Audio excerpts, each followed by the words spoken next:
and all, folks, to the K.O.E. Nation, folks. I am your King of Extreme, Phil K.O.E., the man of the hour, the man with the power, the man that makes you the podcast cower, the prince and potentate of the political parlance, the lord of the Scottish Highlands. One damn handsome man, if I do say so myself. How are we all doing this fine evening, folks? I hope all of you, hang on. Yes, you are getting every beautiful, sweet, soft summer sound that is my voice. Just wanted to make double dog sure of that, folks. How are we all doing? And welcome to the K.O.E. Nation. I'm glad you have all decided to make this evening a part of your evening so that you, me, and everyone within all sundry of K.O.E. can enjoy this top 10 list together. So, folks, this is something, as you know, this is an annual tradition at the K.O.E. Nation. Every year we go through the top 10 K.O.E. Nation videos, and there has been some significant changes to the lineup from last year. And one of the big debuts that came not too terribly long into this year was a video that featured the father of Extreme. Yes, and that is our number 10 video, and we're going to get right into it, folks. So this number 10 video is called My Dad and I Restore My Great-Grandfather's 1947 Crippen Mill, Part 3. So let's get that pulled up for you. Bam, there we go. You know, I kind of like that view a little bit better for this. So what you can see here is this is only 2 months old, and it's the number 10 video with 1,391 views, almost 1,400, folks. But without further ado, we're going to get into My Dad and I Restore My Great-Grandfather's 1947 Crippen Mill, Part 3. Then in great-grandpa's bin, we had to build our own ladder. Get to change the light bulb. Just to change a light bulb that ain't been changed in I don't know how many presidential administrations. Voila. Let there be light.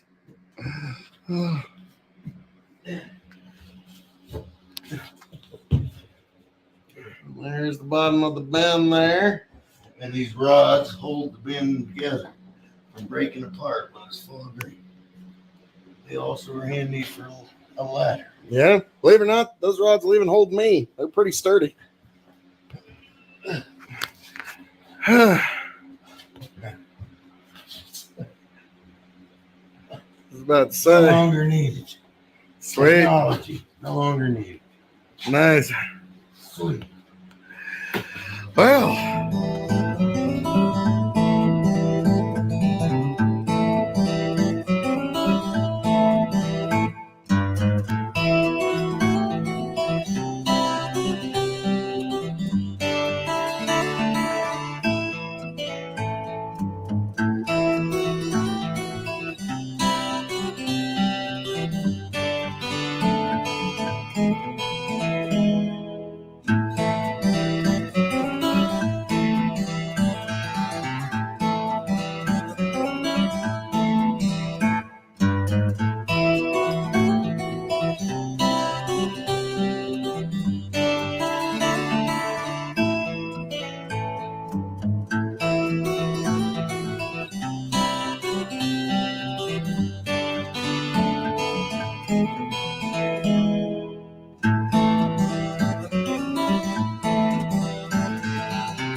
Square.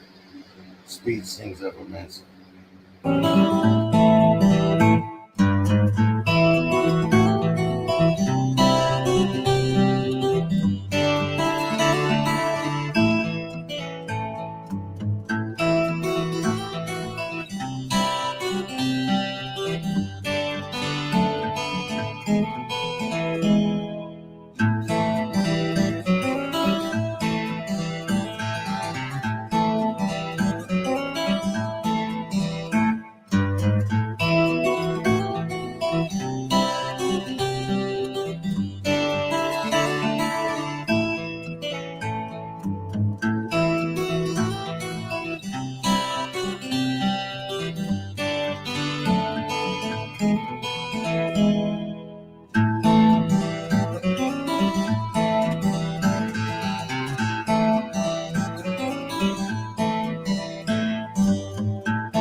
Something like that. Maybe. Maybe. Not making any guarantees.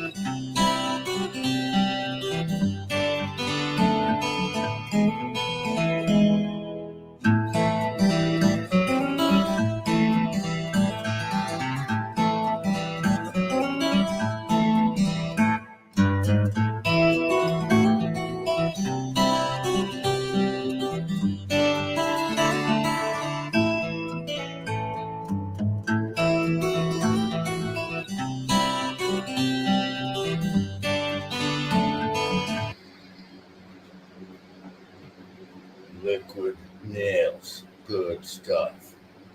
Alright.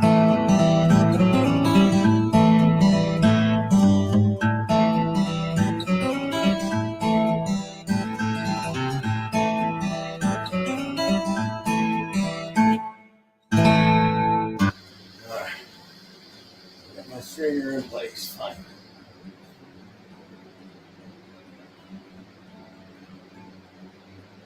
Now we're going to build a doghouse.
screws in from either side. And if you need another ladder, if I need the little ladder, you need the big one. I need at least a step to get up to here.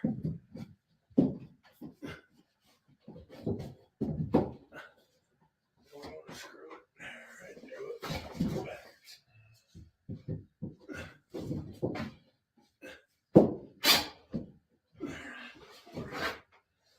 Okay.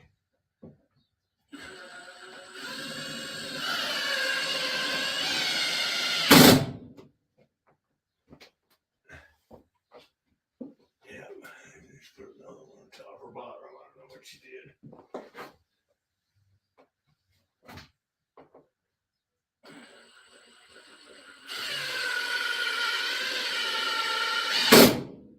Them long ones are deck screws.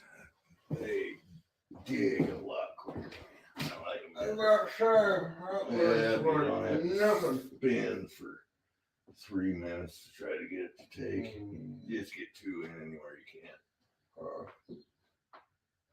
I might be a little angled here. That's okay.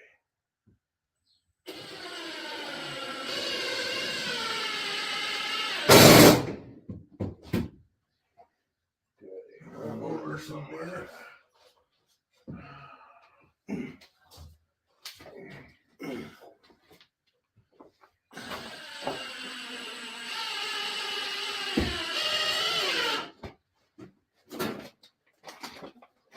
God dang it.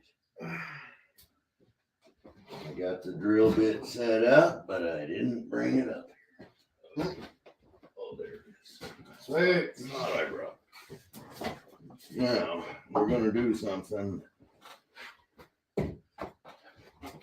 only the carpenter knows. Uh-oh. We're going to pre-drill these. See what we got to do is finish our box. Yeah. Okay. And we're going to go right on the bottom of that stud Okay. because we want our shiplap to start up at the rough and come all the way down. Same way on the other side.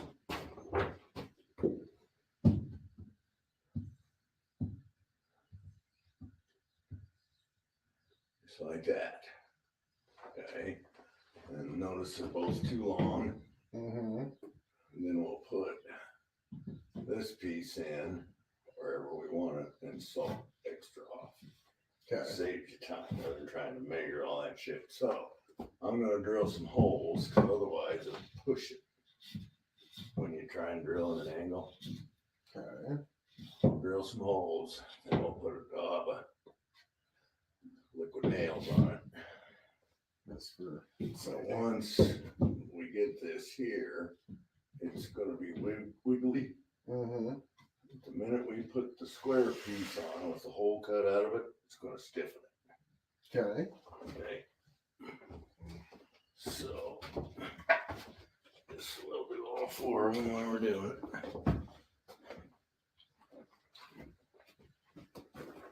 This is where not having light is kind of a bummer, but we'll get through it. This is the best drill that I've learned how to do it, Phil. Pull one of the drill bits out. If that'll fit, it'll work. That one works. Let's see if the next smaller one works. Not worth a shit. Okay, so that's the one we want.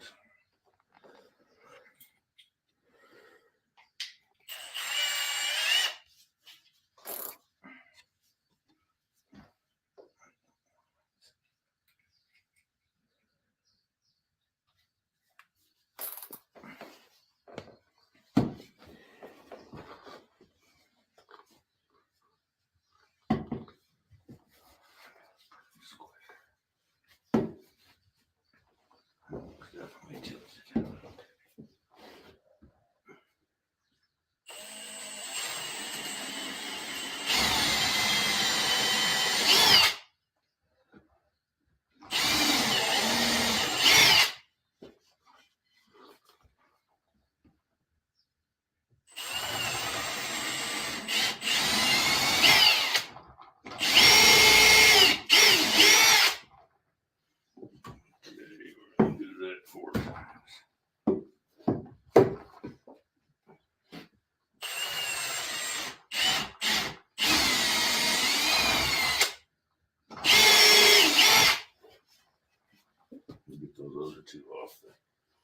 stairs over there, will you?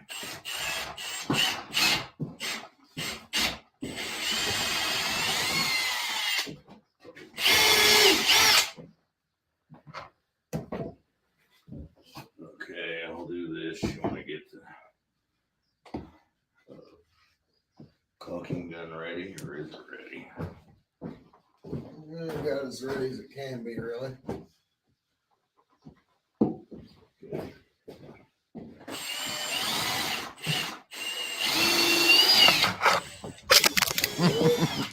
That's as good a time as any to cut on that. Camera fell. Bad film guy.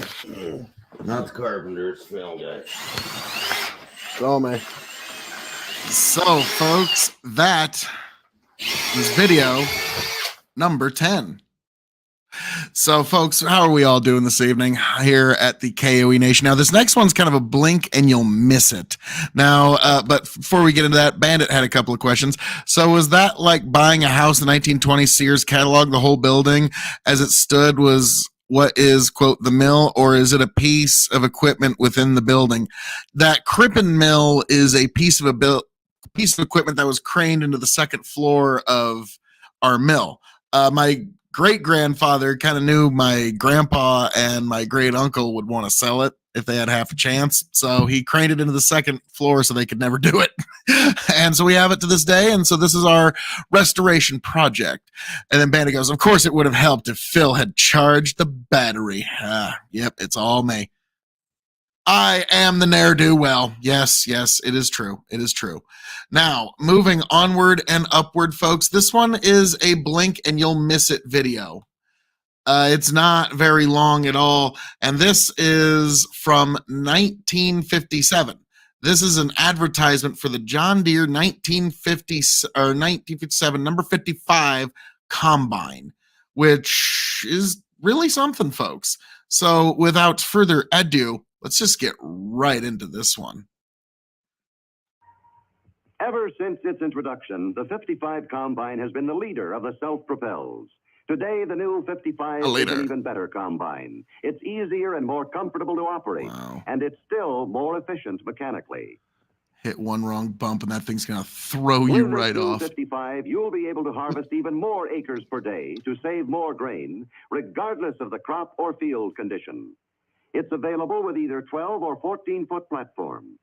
The 55 is at home in any combinable crop, whether it's standing grain or a windrowed crop. Let's take a closer look at some of its new and improved features. One major change is the method of adjusting the spacing between cylinder and concave. It's done outside the machine. That was a big deal. With this ratchet, you can change the spacing quickly when changing from one crop to another. You used to have to go inside the machine to change that. Backward or forward for greatest comfort. The seat can move. All the controls are convenient to the operator. Notice, too, the new inclined automotive-type steering wheel. More comfort for the operator.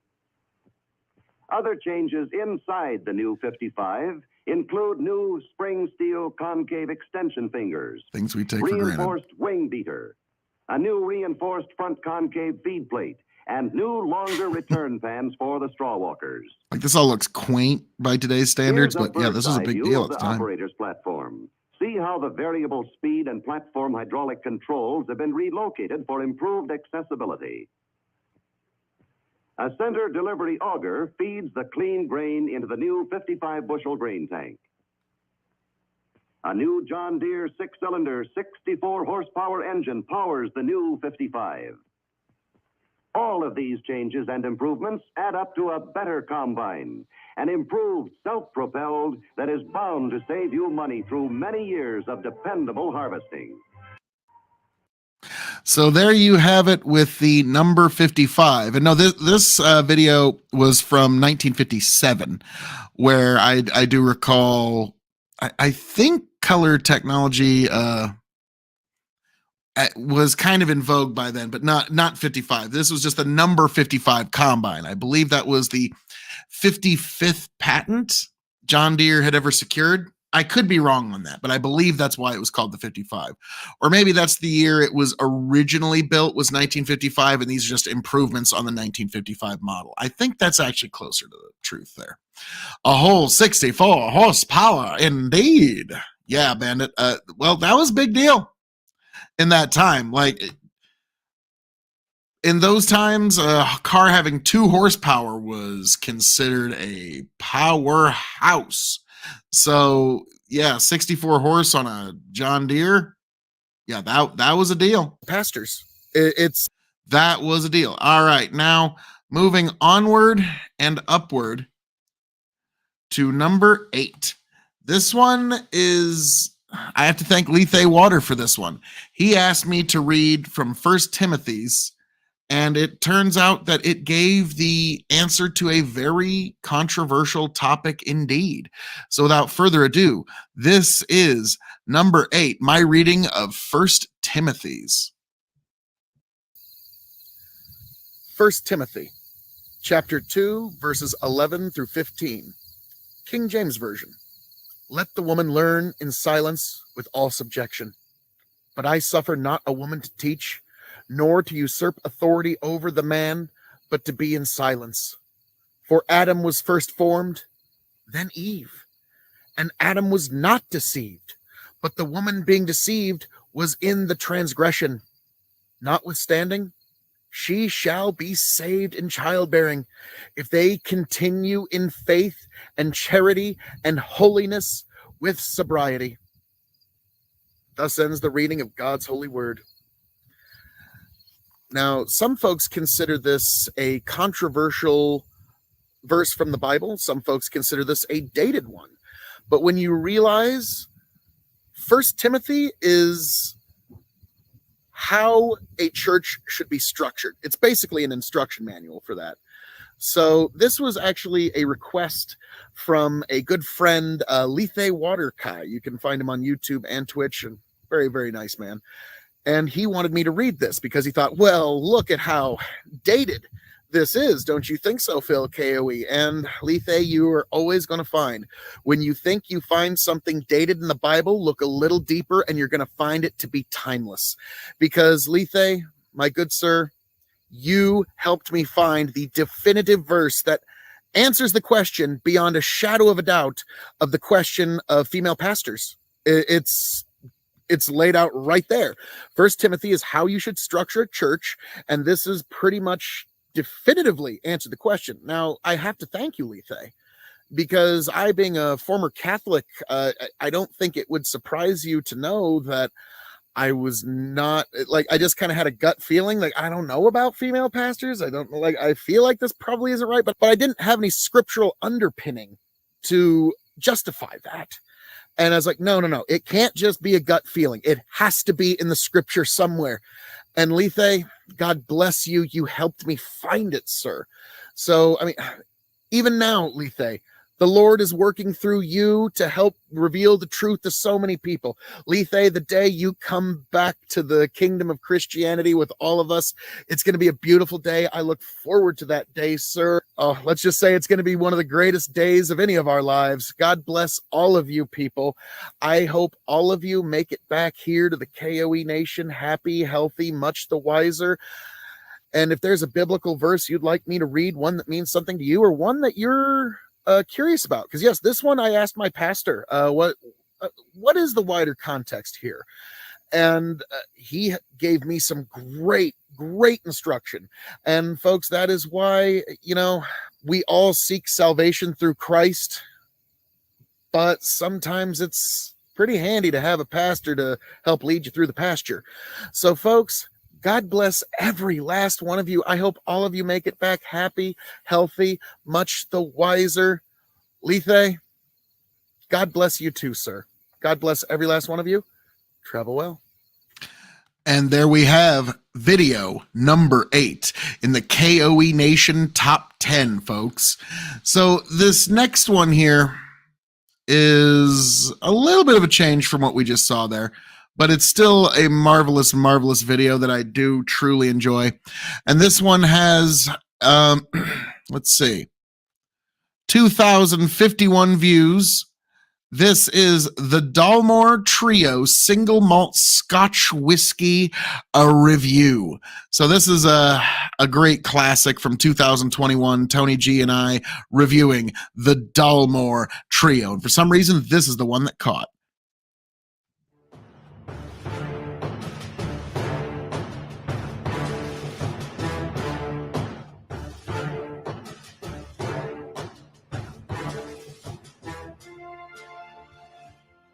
Welcome, one and all, to the K.O.E. Nation for a very special Scotch whiskey review here at the K.O.E. Nation.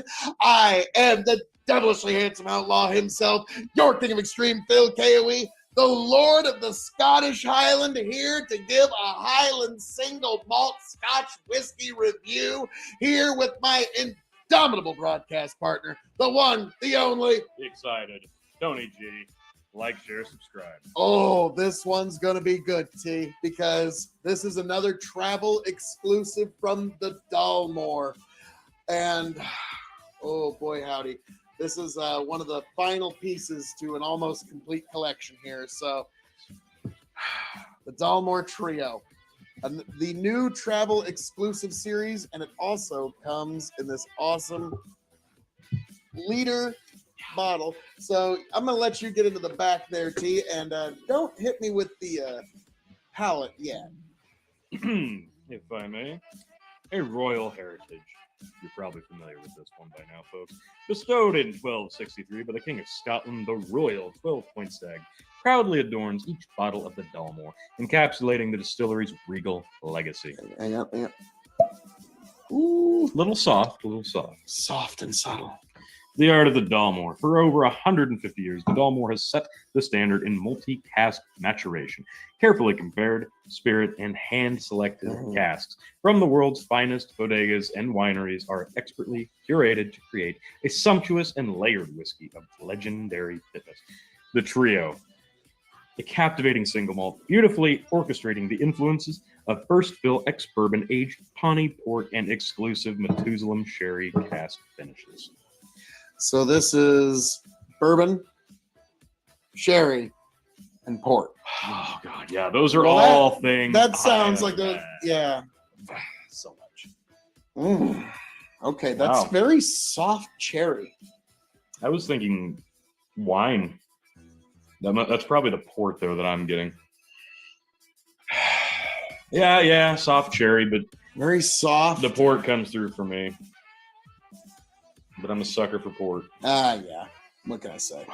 I'm kind of a That's sucker really for nice. sherry, so sherry, Porto. Let's call the whole thing off. Boy, didn't take much time on the nose there, Phil.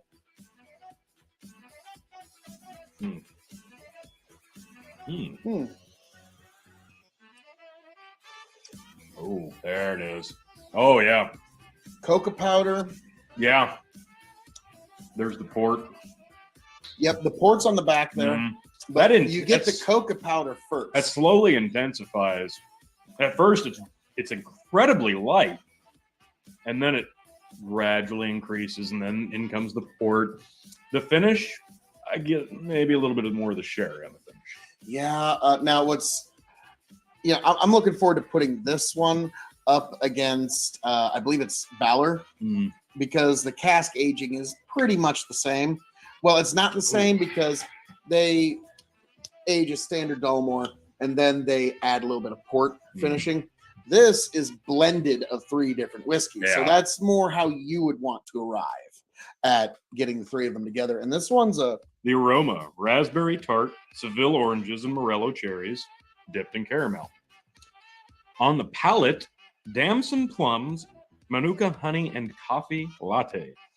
The finishing note probably is where I'm getting chewy cocoa. licorice and vanilla. That's probably where I was Which getting makes cocoa. sense. But Yeah, I and the agree. vanilla and the licorice, again, that just kind of comes across as wine to me. On Yeah. the end. This is delightful. Oh Lord Another Almighty! great offering from the Dalmore. I Go mean, figure. Richard Patterson, you done it again. Amazing stuff.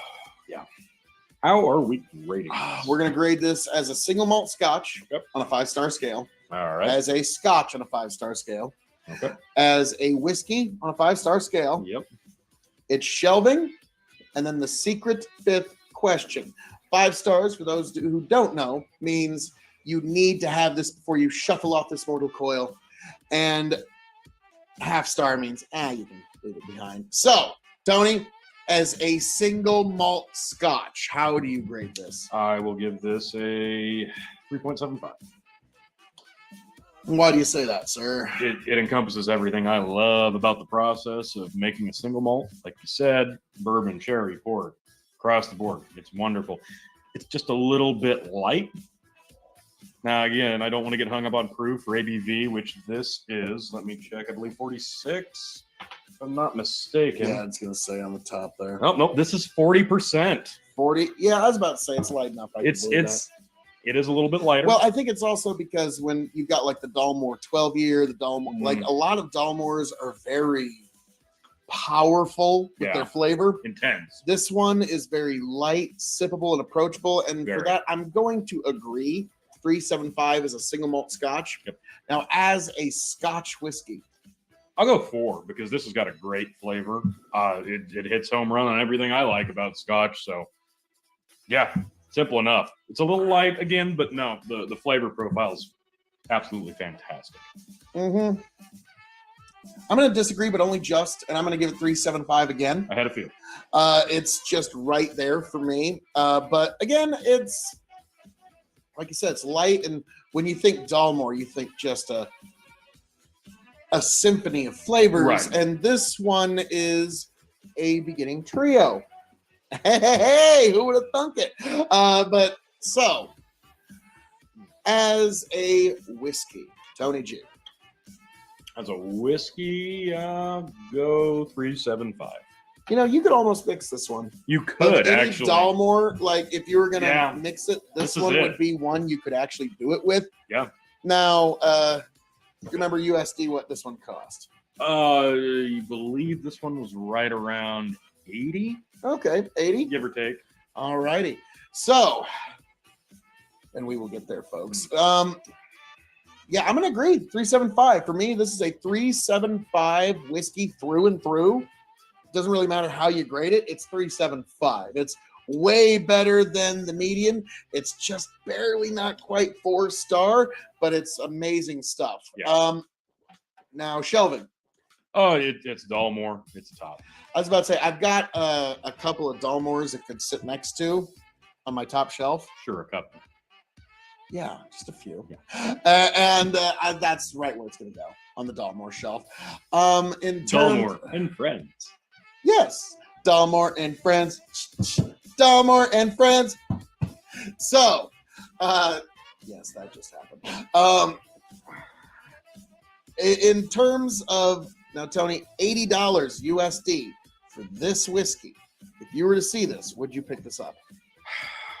I'd be really, really tempted. Again, it's just a little bit light for my preferential in a Scotch, especially a Dalmore. I would definitely consider it, but it would depend on what was surrounding it. Now, we've had the quintet, and that was transcendent. So I'd probably be more inclined to grab that myself. But I was if I just only thinking saw the same this, thing. Like if this was sitting next to the quintet. Probably get the quintet. Yeah. And any good thinking person would. But yeah, this is excellent. I'm probably going to keep a bottle of this on hand so long as this is part of you could the introduce new people. travel. And this one is, like you said, it's a good light whiskey. You can mix it. You can do a lot of things with this. I am impressed with it, but like you said, quintet's just unto itself. Yeah. But so folks, Richard Patterson, you've done it again. Tony, you just always finish your vegetables at the beginning of the end of all of these. Like So, a good boy. folks, as I'm known to say around here, all that being said, thank you for joining us for our review of the Dalmore Trio here at K.O.E. Nation. Richard Patterson, Sir Patterson, thank you. You've done it again, you brilliant man, you. And folks, be sure to check out, there's a lot more Dalmore. There's a lot more, all kinds of crazy content coming here at the K.O.E. Nation on YouTube and Twitch. Be sure to stay right here, folks, and I will catch you on the flip side. Tony G, take it away. Another great one from the Dollamore. Thanks for stopping by,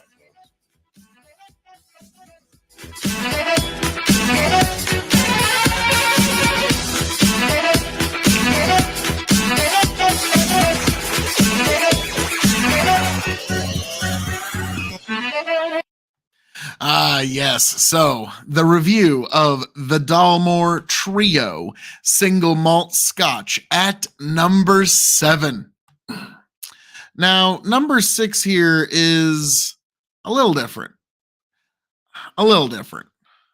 It's now we're moving into the world of the blended scotch. And this is one of those products that gets a lot of attention here at the KOE Nation. It's one that you, obviously, everyone out there with again, this video at number 6, coming in with, let's see here, 2,152 views since August of 2021. You folks have always had a lot of interest in this particular product, and that is the review of Johnny Walker XR21.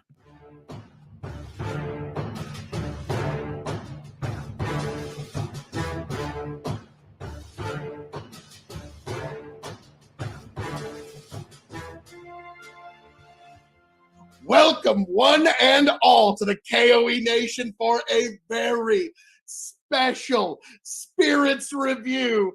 I am the elated, the excited, the damn handsome man himself, the Lord of the Scottish Highlands, and a very, very excited King of Extreme Phil, KOE. You can find me at KOE Nation on YouTube and Twitch, and I am joined by my indomitable broadcast partner, the one, the only, Tony G. Like, share, subscribe. I'm also quite excited.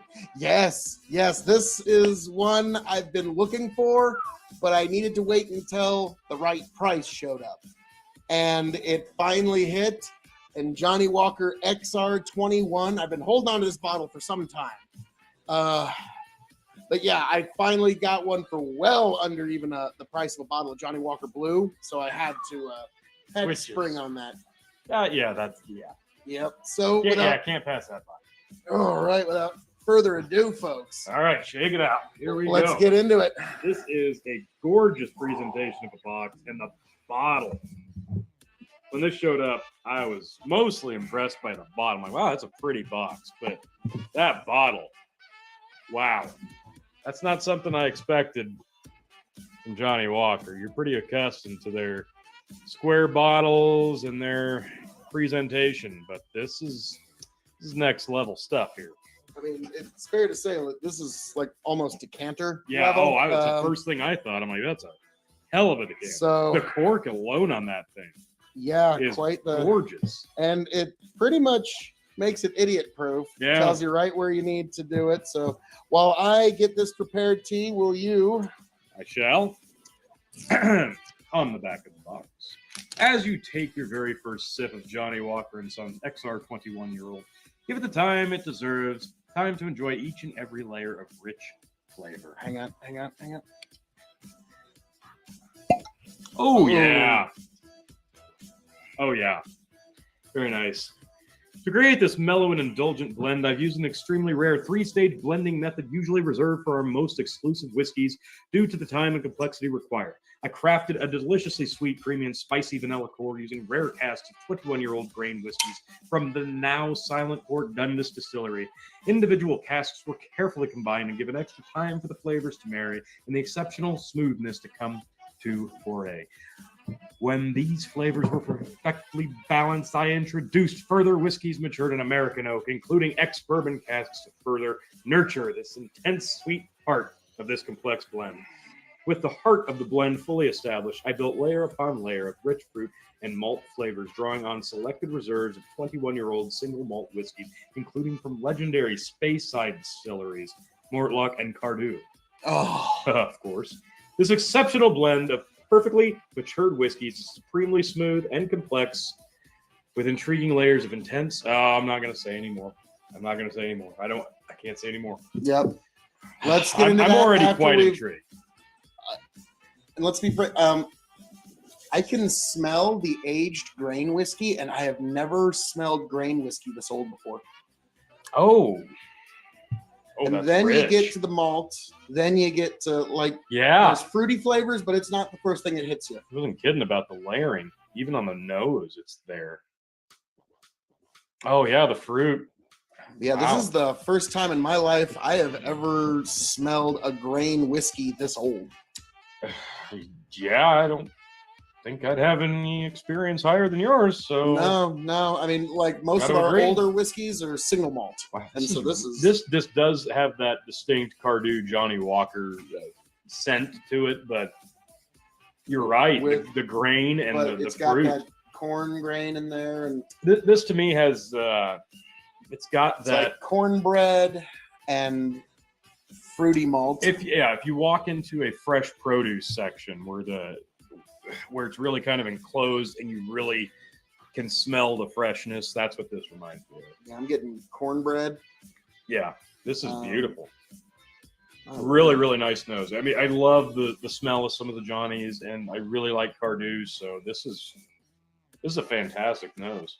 Well, see, Oh yeah, we got to drink this. What a I know, shame. I know.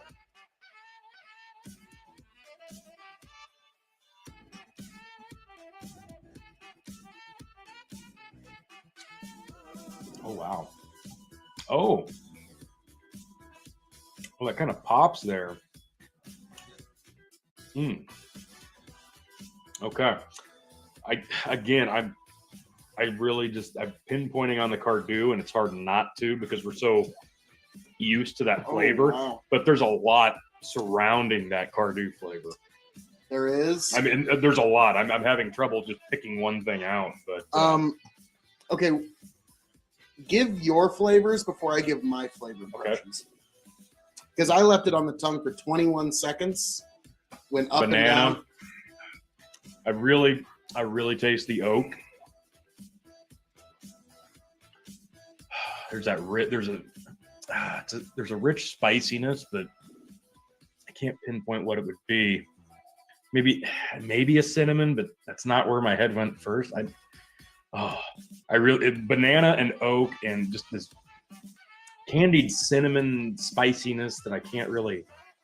Yeah, when you don't leave it on there for 20. Now, all right, take a nice, decent drink and leave it on your palate for 21 seconds. Wash it above the tongue, below the tongue. Let it coat the cheeks. Let it coat the top of your mouth. Let all that happen before you let oxygen hit your mouth at second 21. And you're going to have a very interesting, different flavor experience. Because now that I've tried it your way, I understand. But once you let it on it's like, whoa, I must really give some compliments here. It's a different experience from what raisins. Tobacco. I got raisins. There's like a lavender I floral. immediately got raisins when I opened my mouth. I can see where you're going with that. Yeah, tobacco-y, lavender, floral, raisin. Wow, that is some complex stuff. This is really, really good. I don't know if it's exactly what I expected, so it's hard to say it met my expectations or exceeded them because I didn't know what to expect with this. But this is intriguing. This is Now I'm complex getting and rich bold. almonds. Yeah, that's what I mean. Every time you go in, there's something different. now there's a back of oak to all of it. Yeah, exactly. The oak is undeniable. So Whew. let's see here. Where was the? It's there on the Oh, side there and then it on the is. back. Okay, so the color is a deep amber, obviously. Mhm. The nose, rich fruits and oak, which we kind of touched on, but pretty basic Cardew scent, if we want to be completely honest, with some extra complexities. And some grain. And plenty of grain. Blending notes, smooth, indulgent, and complex. Agree. Rich, luscious fruits. Agree. With toffee and hints of vanilla. Okay, yes, definitely vanilla. Cloaked in and that is kind of difficult to read. Warming suede. I didn't know you could drink suede. This is handwritten, basically, folks. So I really apologize, but that looks like warming suede. Let me see. That's what that looks like to me. Warming smoke. Oh, okay. That would make a little more Cloaked sense. in warming smoke. That makes a little And then more on sense. the back here, exceptional blend is perfectly matured whiskeys is supremely smooth and complex with intriguing layers of intense toffee, luscious fruits, and a sweet hint of creamy vanilla. Cloaked in warming smoke, it can be savored neat or on the rocks. I don't know. You could rock this. Why? Why would you do that? Yeah, I don't know. I think a droplet of water just to open up some of those flavors, but I don't know. I don't know that I would want this to be chilled. Understandable. This is just standard 40% ABV. I would have guessed 45, but okay. Johnny Walker generally doesn't go too high over 40. Boy, now Tony, Now I'm getting a little more of that toffee the longer it's sat here, but yeah. we have a couple of gradings we need to get into here. Yes, okay. So, folks, for those who don't know, we grade all spirits on a 5-star scale. 5 meaning you need to have it before you shuffle off this mortal coil. Half star, 0 stars meaning, you can go without it. So, we're going to grade this on a 5-star scale as a blended scotch, as a scotch, as a cask-aged spirit, its shelving, and then the secret 5th question. So, Tony, as a blended Scotch whiskey, how would you grade Johnny Walker XR21? I am going to say, as a blended, I will give this a 4, just because there's a lot going on here. This is deep. This is complex. This was carefully crafted as far as a blended Scotch goes. So this is a really, really good representation of blended Scotch. I'd go back in and say there's more here that's going to take several more tries to really unearth all the different blends and flavors that they've got here. This is really intricate for a blended. I'm going to disagree, and I'm going to go 4.5. Oh. I don't know of too many other blended Scotches that can top this. Like, the list is very short. And so, yeah, this is 4.5 stars as a blended Scotch. No, that's too many. Now, as a Scotch, this is putting it up against not only the blended, but also the single malt Scotches. Okay. How would you rate this? As a Scotch, I'm going to say... my immediate thought was 3.5. That deserves at least 3.75. Why do you say that? Honestly, I can't give you a valid reason why I can't go 4, but maybe it's the stigma of Johnny Walker, but this presents so well. You know it's a blended Scotch. Like drinking this, you would know that this isn't a single malt. This is clearly not a single malt. So you have to enjoy a blended Scotch to truly enjoy this, and I think that might throw some. Understandable, but that's why I'm still going to disagree with you. Give this 4 stars as a Scotch because yes, that's a wide world of sports, and there's some really good Scotches out there. But this one bats up there with any of them. This is an excellent blend. It's an excellent Scotch. I could introducing somebody to this would just spoil them. You'd spoil them. Yeah, that's just it. Yeah, you can't use this as an introductory because it's too bold and rich and complex. Every drink is something. I don't know different. if it would spoil them or it would confuse them. Yes. Yeah. It would do both. Yeah. So I'm going with 4. Now, here's an interesting one. Cask aged spirit. This is putting it up against all the bourbons, the brandies, cognacs, armagnacs, all of the Japanese whiskeys. It's a reposado tequilas, añejo tequilas. It's a wide world of sports. As a cask aged spirit, this is a 4.25 because the detail here and the presentation and the complexities and everything that we really like about it, it's all there. Regardless of introducing somebody to whiskey or Scotch or blended Scotch, that's irrelevant at this point. The art form of making whiskey and creating and blending That's all here, and as a cascade, 4 1/4. 4 1/4. I'm going to disagree with you again, T, but only just. Only Just a little bit, just a tiny bit. I have a feeling. And as a cask aged spirit, 21 years, masterful blend of 21-year cask aged grain whiskey, 21-year cask aged malt whiskey, all brought together by the master blender within Johnny Walker. I'm giving this not 1, not 2, not 3, not 4, bam, 5 stars as a cask aged spirit, folks. It has a new flavor adventure every time you go in. This is what you need to graduate to, folks. Do not start this. This is a whiskey you have to graduate to, all right? You have to have been through a couple of twists and turns, some ups and downs, and know what's what when it comes to whiskey. But boy, howdy. Yeah, I'm going to have to agree with you on that one, T. I just keep coming back to a spicy banana. I really do. I love bananas, so this is really appealing on that quick sip. Now I see it. Flavor. The spice more than the banana. I'm not getting much banana, but for me, it's that's the first thing that comes to me. So it's interesting that for me, the first one was raisins. Yeah. For you, it was banana. Kind of in the same flavor profile. Yeah, folks, this is an interesting endeavor. Now, the shelving. This is a top. Yeah, this is either a top shelf or you put this in your little secret hidden whiskey vault so nobody knows that you have it. Even if I found in a box and an empty bottle of this at a garage sale, I'd probably still buy it for $20 and fill it with shitty Johnny Walker just to show it off because it presents that well. Yeah, and you just hope a few drops are still left. Yeah. And yeah, that's probably what I'm going to use this for in the future is going to be a decanter for other Johnny Walkers. This is gorgeous.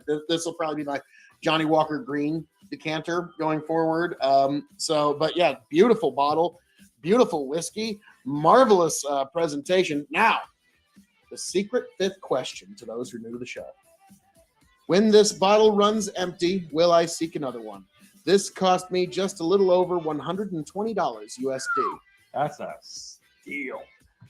That's still a bit of scratch. Yeah, that's still a bit of. Considering Blue Label is upwards of 200. I've now seen it for 260 in which some is spots. ridiculous. Yeah. When green is $60 to $70 a bottle. Well, now it's 80.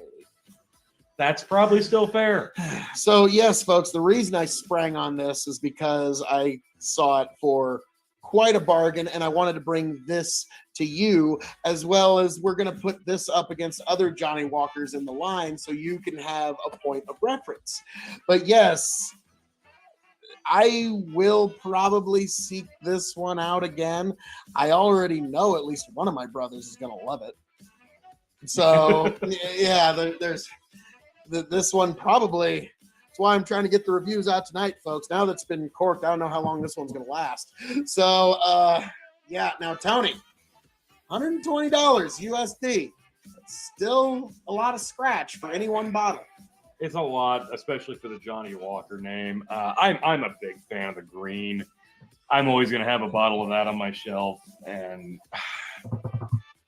for that price, what would it normally go for? Because we almost 200, like 180 bucks. I was going to say this is probably standard about 200. So if I was out of green and I saw this for that price, if I went in shopping for green and they didn't have green and they saw this for that price, yeah, I'm probably just going to take that home with me. Yeah. So, goodness gracious, Johnny Walker XR21. It's rare when you buy a bottle with a general level of expectation that it actually exceeds it. Because now it took me in directions I never thought I was going to go, but it exceeded all expectations. So, well, T, anything you'd like to say to the folks? This is lovely. Definitely seek this out and try it, even if it's just one dram. Well, folks, as I'm known to say around here, all that being said, thank you for joining us for this very special Spirits review of Johnny Walker XR21, an amazing blended 21-year-old Scotch whiskey and a bottle I've been hanging on to for way too long. True. Folks, thank you for being here. Thank you for joining us. I am your King of Extreme, Phil K.O.E. K.O.E Nation on YouTube and Twitch. And you can find this guy right here all over TikTok, YouTube, Spotify, Revolutionary Wrestling Podcast, and the like. Thank you for being here. Thank you for joining us. T, this was quite a good one. Later, folks.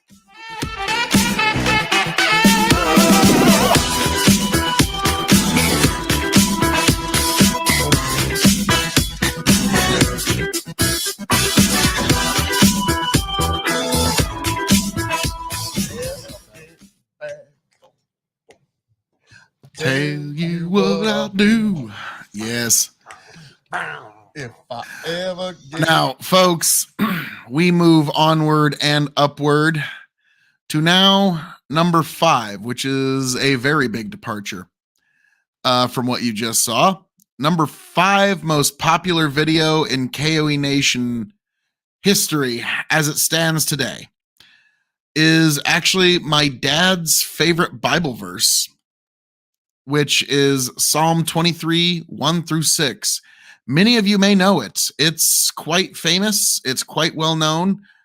And if you know it, say it with us. Here we go. The number 5 most popular KOE Nation video. Psalm 23, 1 through 6.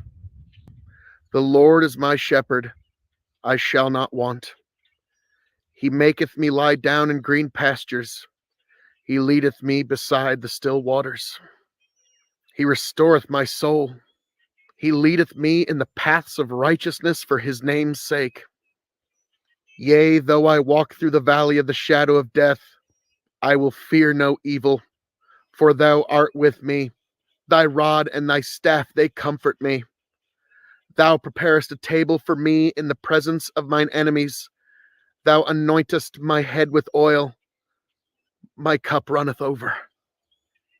Surely goodness and mercy shall follow me all the days of my life, and I will dwell in the house of the Lord forever. Psalm 23, 1 through 6. That is this biblical verse of the week. Folks, if there's a biblical verse you'd like me to read, one that means something to you, you find deeply profound, just let me know in whatever way you can get a hold of me. God bless every last one of you. I hope all of you make it back here happy, healthy, much the wiser. God bless you. Travel well. And that was number 5, folks. Psalm 23, 1 through 6. Now moving right onward and upward, folks, to number 4. This one is quite interesting. I didn't think this would get 10 views, but it ended up becoming one of my most popular videos of all time from the Presidential Birthday Toast series. This was my presidential birthday toast to one Donald J. Trump. And this one has a whopping, 3,315 views. So here we go. Happy birthday, President Trump.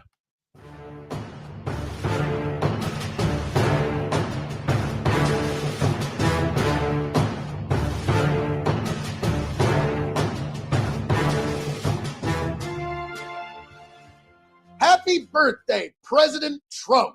Welcome, one and all, to the KOE Nation for the continuation of the Presidential Birthday Toast series. Today, we raise our glass of Trump wine to President Donald J. Trump, the 45th president of these United States. So, whenever you make a video about modern day presidents, you always have to be careful because there's always going to be controversy. You're always going to have half of your audience is going to be really pissed off, and the other half is going to be like, hooray! And so for this one, I'm just going to give down the line. This is our birthday tribute to when Donald J. Trump, the 45th president of these United States. His term was quite the ride, wasn't it, folks? Boy, it was a time. It was an era, and it's one that we're gonna look back on and tell future generations about. We were there. We were there. But yes, Donald J. Trump, one of the only presidents that I know of that appointed 3 Supreme Court justices in one term. And his other big accomplishments, he had a tax cut that was able to pass through the House and Senate, and he got signed. And also, to his credit, love him or hate him, the first president since Harding to not get us into any new wars. So that alone. So folks, wherever you're at, whatever you're drinking, this evening I am going to be drinking in toast a bottle of Trump wine from Trump Vineyard, their Meritage release from Monticello, the 2017. So this was actually, the grapes were grown, harvested, pressed. There we go. They were grown, harvested, and pressed, then fermented, then bottled, then stored, and then brought to market, all while Donald J. Trump served in the White House as the president of these United States. So folks, every last one of you, raise a glass to the 45th president of these United States, one Donald J. Trump. Happy birthday, Mr. President.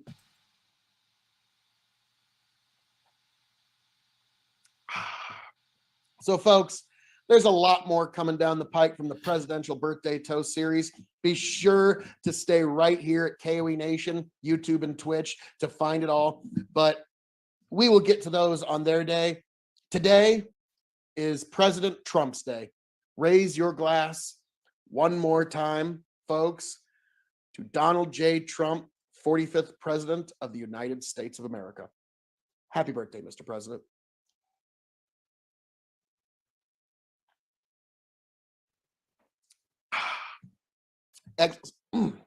Excellent stuff. You need to give it a shot sometime.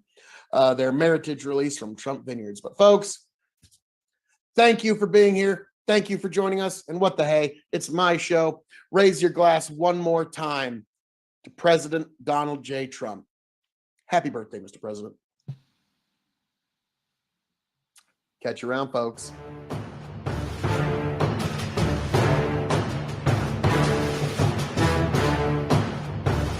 And there you have number 4. Now, Bandit had a couple comments here. He said, amen to Psalm 23, not to Trump's drink. And the presidents that I'm mostly missing like the Polk and Fillmores, and there's like, I think about 11 that I need to hit up yet. So I'm going to have to finish that presidential birth, and I need to get Jimmy Carter too. I never got Jimmy Carter. So there's a couple of contemporaries I haven't hit, but I do, like, I got most of the heavy hitters, but there's a few I still need to get. Like, I never got Dwight Eisenhower. So I still have some that I do need to do. So you're right. I probably should pick that up and finish that once and for all. Bandit goes, pretty much every whiskey tournament has been an episode for Grant. Grant wasn't nearly the drunk that he kind of has the reputation of, but the one who really did was Franklin Pierce. That guy was literally a stumble bum drunk who was a high functioning alcoholic. And high functioning is laboring the term. But now, folks, we move on to number 3. This is one that I've always been very proud of.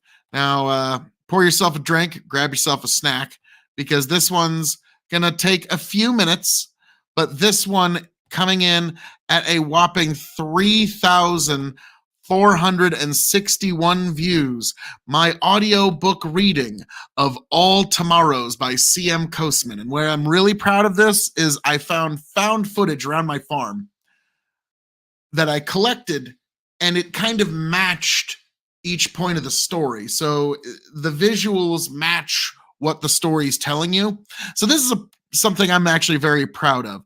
And this, folks, is the 3rd most popular YouTube video I have ever made, All Tomorrows by C.M. Kosman. All Tomorrows, a billion-year chronicle of the myriad species and varying fortunes of man by C.M. Kosman. To Mars.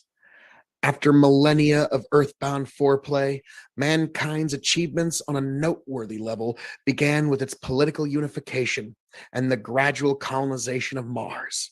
While the technology to colonize this world had existed for some time, political bickering, shifting agendas, and the sheer inertia of comfortable terrestrial usurping had made this step seem more distant than it actually was.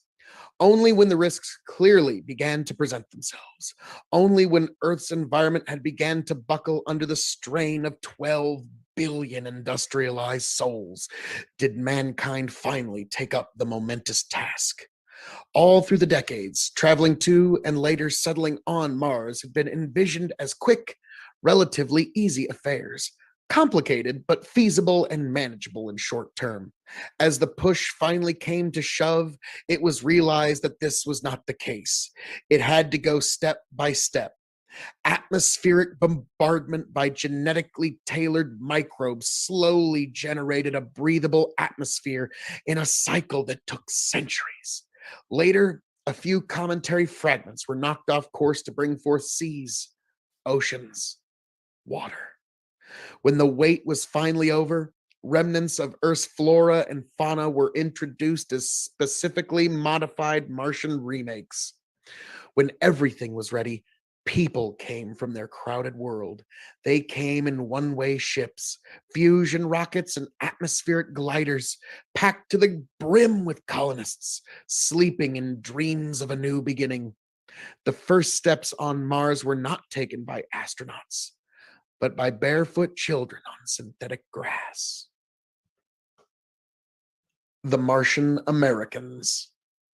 For several hundred years, Mars remained as a backwater, prospering but still dim compared to the splendor of Earth, which was glowing brighter than ever before.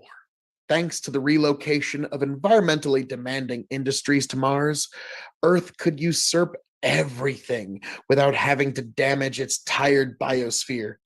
This was the terrestrial heyday, the climax of economic, cultural, and social development on old Earth. This, however, was not to last. Like the gradual separation of America from her colonial mother, the governments of Mars adopted a new Martian identity. They became the Martian Americans. The difference between Earth and Mars was not only political. A few generations in the lighter gravity gave the new Americans a spindly, lithe frame that would look surreal in their old home. This, combined with a certain amount of genetic engineering, took the Martian separation to a new level. For a while, the silent schism between the two planets was mutually accepted, and the balance of power hung in an edgy equilibrium. But the Terra-Martian standoff could not last forever. With limitless resources and an energetic population, Mars was bound to take the lead. Civil War. The Martian turnover was expected to occur in two ways, either through long-term economical gain or by a much shorter but painful armed conflict. For almost 200 years, the former method seemed to take effect, but this gradual stretch eventually did break in a most destructive way. Almost since its establishment, Martian culture was suffused with an explicit theme of rebellion against Earth.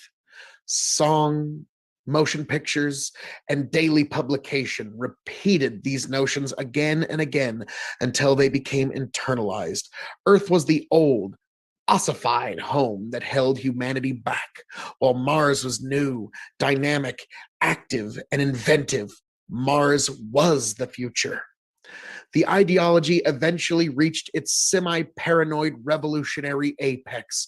Roughly 1,000 years from now, the nations of Mars banned all non-essential trade and travel with Earth. For Earth, it was a death sentence. Without the resources and industries of Mars, the terrestrial heyday would quickly devolve into a pale shadow of its former glory. Since a trade of essential goods continued, nobody would starve. But for every citizen of Earth, the Martian boycott meant the loss of up to 3/4 of their yearly income. Earth had no choice but to reclaim its former privileges, by force if necessary. Centuries after her political unification, Terra geared up for war. Most thinkers and fanaticists of previous times had imagined interplanetary war as a glorious, fast paced spectacle of massive spaceships, one man fighters, and last minute heroics. No fantasy could have been further from the truth. War between planets was a slow, nerve wracking series of precisely timed decisions that spelled destruction on biblical scales. Most of the time, the combatants never saw each other. Most of the time, the combatants were not there at all. War became a duel between complicated, autonomous machines programmed to maximize damage to the other side while trying to last a little longer. Such a conflict caused horrendous destruction on both sides. Phobos, one of Mars' moons, was shattered and rained down as meteorite hail. Earth received a polar impact that killed off 1/3 of its population. Barely escaping extinction, the peoples of Earth and Mars made peace and reforged a united solar system. It had cost them more than 8 billion souls. Star people. The survivors agreed that massive changes were necessary to ensure that such a war never occurred again. These reforms were so comprehensive that they entailed not political, economical, but biological changes as well. One of the greatest differences between the people of the two planets was that over time, they had almost become different species. It was believed that the solar system could never completely unify until this discrepancy was overcome. The answer was a new human subspecies, equally and better adapted not only to Earth and Mars, but to the conditions of most newly terraformed environments as well. Furthermore, these beings were envisioned with larger brains and heightened talents, making them greater than the sum of their predecessors. Normally, it would be hard to convince any population to make a choice between mandatory sterilization and parenting a newfangled race of superior beings. However, memories of the war were still painfully fresh, and it was easier to implement these radical procedures in the wake of such slaughter. Any resistance to the birth of the new species did not extend beyond meager complaints and trivial strikes. In only a few generations, the new race began to prove its worth. Organized as a single state and aided by the technological development of the war, they rapidly terraformed and colonized Venus, the asteroids, and the moons of Jupiter and Saturn. Soon, however, even the domain of soul grew too small. The new people who inherited it wanted to go further, to new worlds under distant stars. They were to become the star people. Colonization and the mechanical otopi. Even for the star people, interplanetary travel was a momentous task. Early minds had boggled over the problem, and fantasies such as faster than light travel and hyperspace emerged as the only solutions. Simply put, it was impossible to take a large number of people with enough supplies to even the closest star to make colonization feasible. The existing technologies could only slug among a mere percentage of light speeds, making the journey an epoch-spanning affair. Enormous generations ships were conceived and even built, but these succumbed to technical difficulties or onboard anarchy after a few cycles. The solution was to first go there and make the colonists later. To this end, fast and small automated ships were sent forth to the stars. On board were semi-sentient machines programmed to replicate and terraform the destination and construct its inhabitants from the genetic materials stored on board. A bizarre problem plagued such attempts. The first generation of humans to be manufactured sometimes developed a strange affection for the machines that made them. They rejected their own kind and perished after the massive identity crisis that followed. The technological Opetus complex was not uncommon. Nearly half of all the colony founding attempts were lost through it. Even then, however, the remaining half was enough to fill humanity's own spiral arm of the galaxy. The summer of man. Right after mankind's colonization of the galaxy came its first true golden age. Reared by machine prophets, the survivors of the Opetal plague built civilizations that equaled and even surpassed their solar forebears. This diffusion across the heavens did not mean a loss. Across the skies, steady flows of electromagnetic communications linked mankind's worlds with such efficiency that there was no colony that did not know about the goings on of her distant siblings. The free flow of information meant, among other things, a vastly accelerated pace of technological growth. What couldn't be figured out in one world was helped out by another, and any new developments were quickly made known to all in a realm that spanned centuries of light. Not surprisingly, the living standards rose to previously unimaginable levels. While this did not exactly mean a galactic utopia, it was safe to say that people of the colonized galaxy lived lives in which labor, both menial and mental, was purely compulsory. Thanks to the richness of the heavens and the toil of machines, each person had access to material and cultural wealth greater than that of some nations today. During all this development, a curious phenomenon was observed. While alien life was abundant in the stars, no one had encountered any signs of true intelligence. Some attributed this to an overall rarity, while others went as far as divine influence, resurrecting religion. Regardless of the theorizing, one question went truly and utterly unanswered. What would really happen if mankind ever ran into its equals or superiors in space? An early warning. During those times, a small discovery of immense implications warned humanity that it might not be alone. On a newly colonized world, engineers had stumbled across the remains of a puzzling creature, considered so because it had every hallmark of terrestrial animals on an alien planet, justifiably named Pandoravis Pandora. The colossal fossil belonged to a bird-like creature with enormous claws. Later, research determined it to be a highly derived therizinosaur from a lineage of herbivore dinosaurs that died out millions of years ago on Earth. While every other large land animal on that colony world had 3 limbs, a copper-based skeletal system, and hydrostatically operated muscles, Pandoravis was a typical terrestrial vertebrate with calcium-rich bones and 4 extremities. Finding it there was as unlikely as finding an alien creature in Earth's own strata.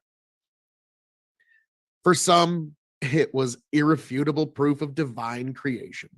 The religious resurgence, fueled at first by mankind's apparent loneliness in the heavens, got even more intensified.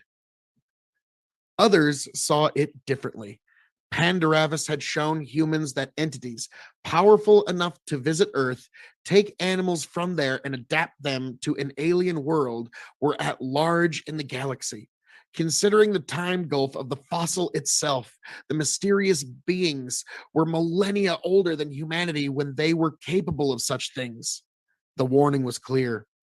There was no telling what would happen if mankind suddenly ran into this civilization. A benevolent contact was obviously preferred and even expected, but it paid to be prepared.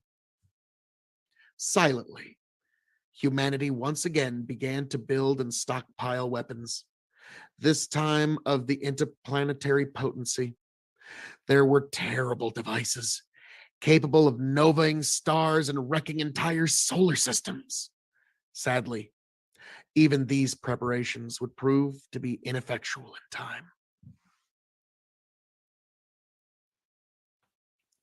Q. The first contact was bound to happen. The galaxy, let alone the universe, was simply too big for just a singular species to develop intelligence in. Any delay in contact only meant a heightening of the eventual culture shock. In humanity's case, this culture shock meant the complete extinction of mankind as it had come to be known. Almost a billion years old, the alien species known as Q were galactic nomads, traveling from one spiral arm to another in epoch spanning migrations. During their travels, they constantly improved and changed themselves until they became masters of genetic and nanotechnological manipulation. With this ability to control the material world, they assumed a religious, self imposed mission to remake the universe as they saw fit. Powerful as gods, Q saw themselves as the divine harbingers of the future. This dogma was rooted in what had been a benevolent attempt to protect the race from its own power. However, blind, unquestioning obedience had made monsters of the Q. To them, humanity, with all of its relative glories, was nothing more than a transmutable subject. Within less than 1,000 years, every human world was destroyed, depopulated, or even worse, changed. Despite the fervent rearmament, the colonies could achieve nothing against its billion-year-old foes, save for a few flashes of ephemeral resistance. Humanity, once the rulers of the stars, was now extinct. However, humans were not. Man extinguished. The worlds of humanity, gardens of terraformed paradise, seemed strangely empty to the Q. Often there were no raw materials available other than people, their cities, and a few basic niches of ecology, populated by genetically modified animals and plants from Earth. This was because humans had erased the original alien ecologies in the first place. Offended by another race trying to remake the universe, the Q set forth to punish these infidels by using them as the building materials of their vision. While this led to a complete extinguishment of human sentience, it also saved the species by preserving its genetic heritage in a myriad of strange new forms. Populated by ersat humans, now in every guise from wild animals to pets to genetically modified tools. Q reigned supreme for 40 million years on the worlds of our galaxy. They erected kilometer-high monuments and changed the surfaces of entire worlds, apparently to whim. One day, they departed as they came, for theirs was a never-ending quest, and they could not stop until they had swept through the entire cosmos.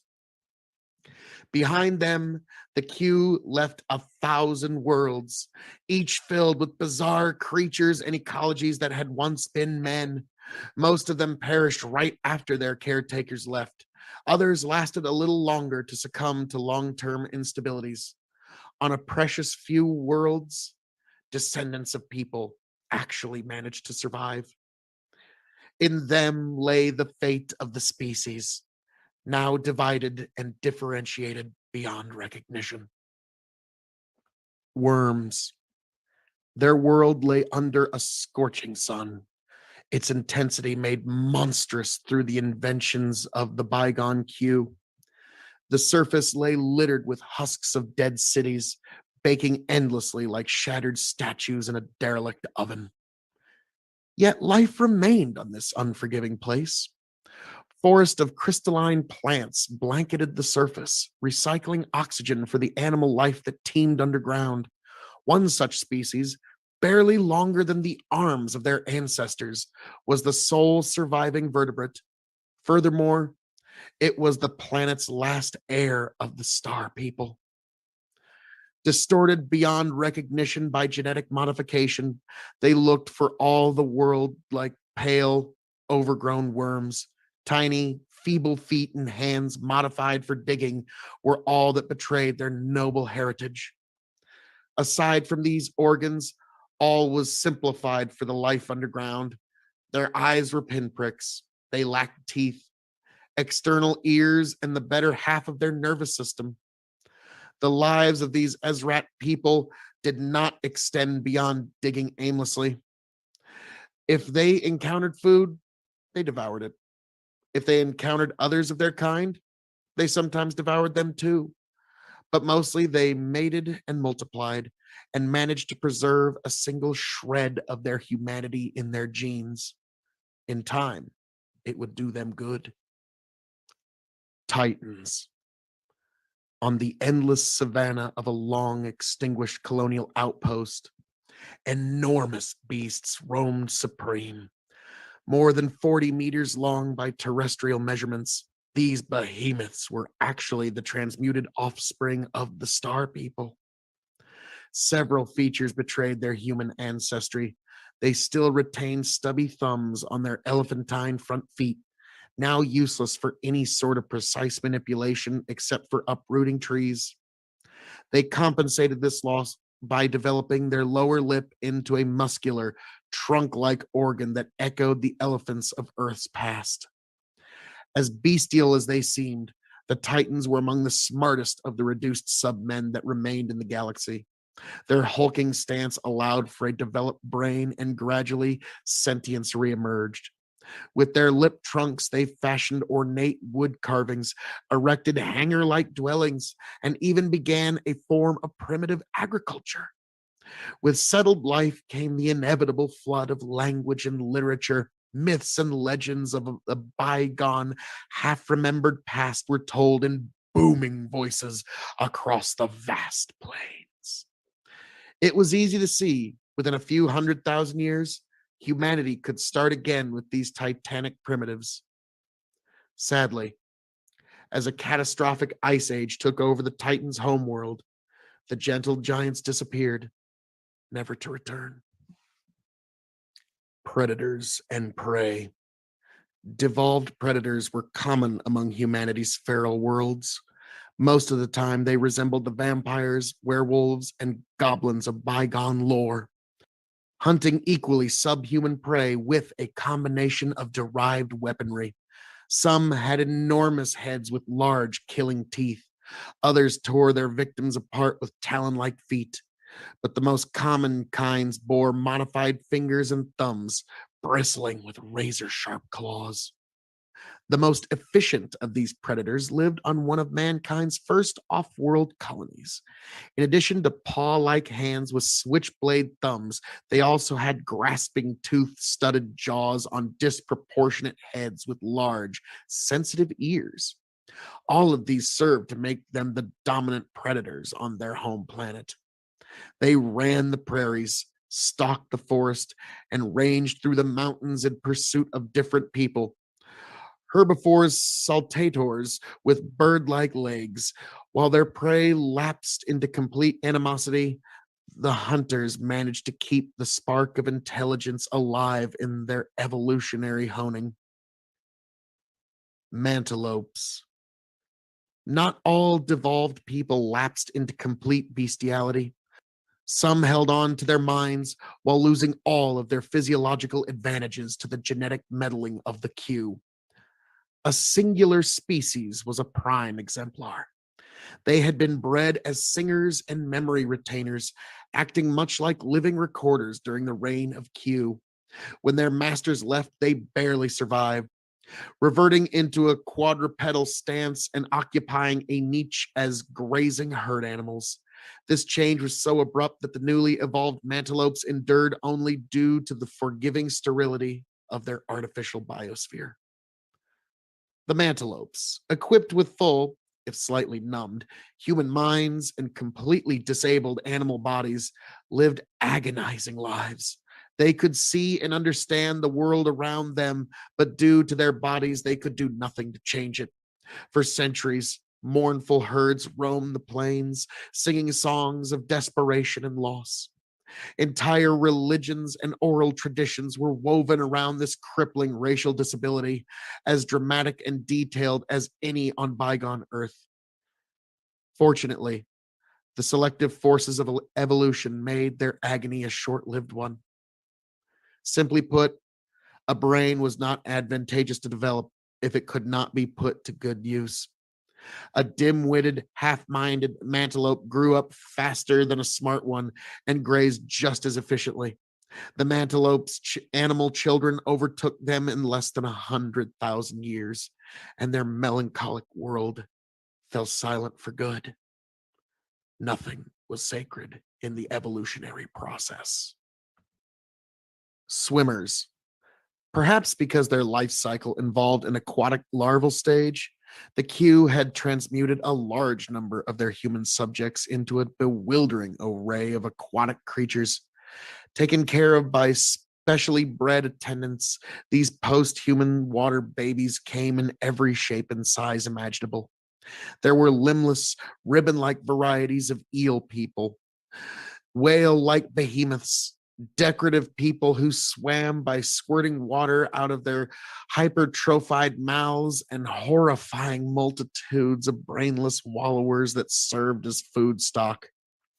All of them were perfectly domesticated. All of them went extinct when their masters left. All save a few lightly mutated generalized forms. These swimmers still resembled their human ancestors to a large degree. They had no artificial gills. Their hands were still visible through their front flippers. Their feet were splayed affairs that functioned like a pair of tail flukes. Recognizable human eyes peeked through their blubbery eyelids, and they spoke to each other, though not in words, and never in sentient understanding.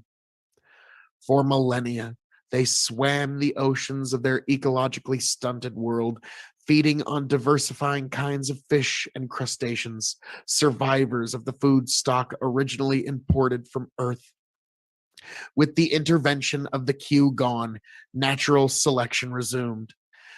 The swimmers became more streamlined to better catch their fast prey.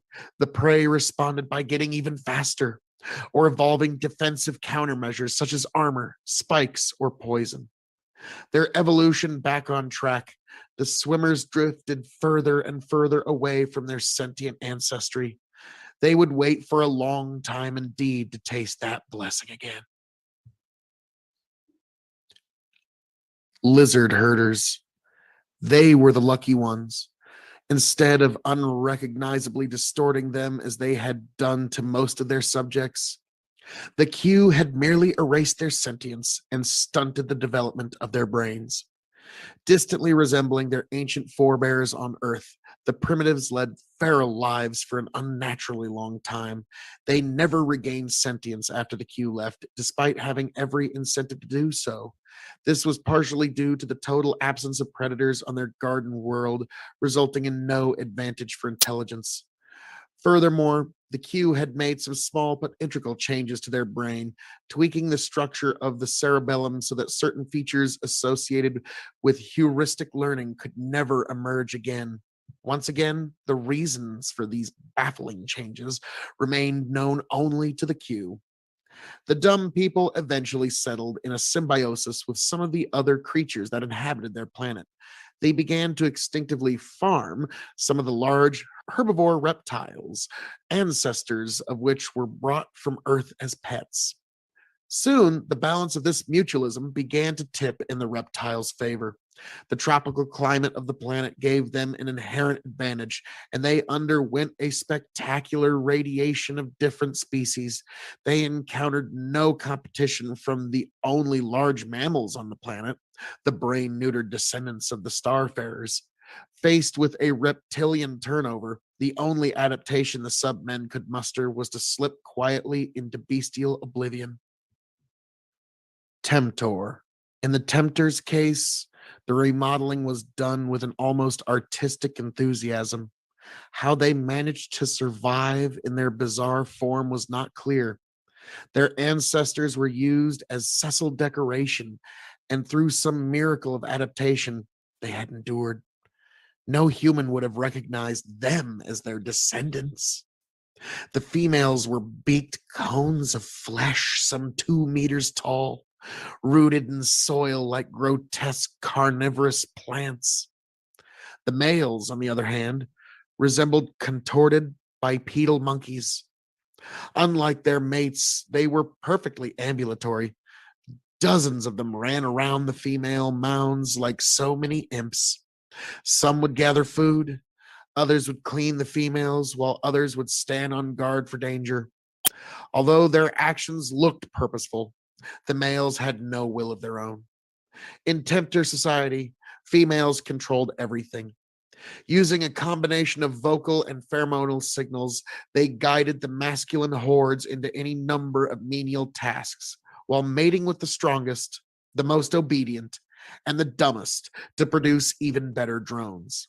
On certain periods, they would also give birth to a few precious females who would be carried away by subservient males to root themselves. It was a terribly efficient hegemony that would certainly give rise to civilization in a matter of centuries had fate not intervened. As a stray comet obliterated the tempter's mound forest, one of humanity's best chances for reemergence was cruelly swept away. Bone Crusher.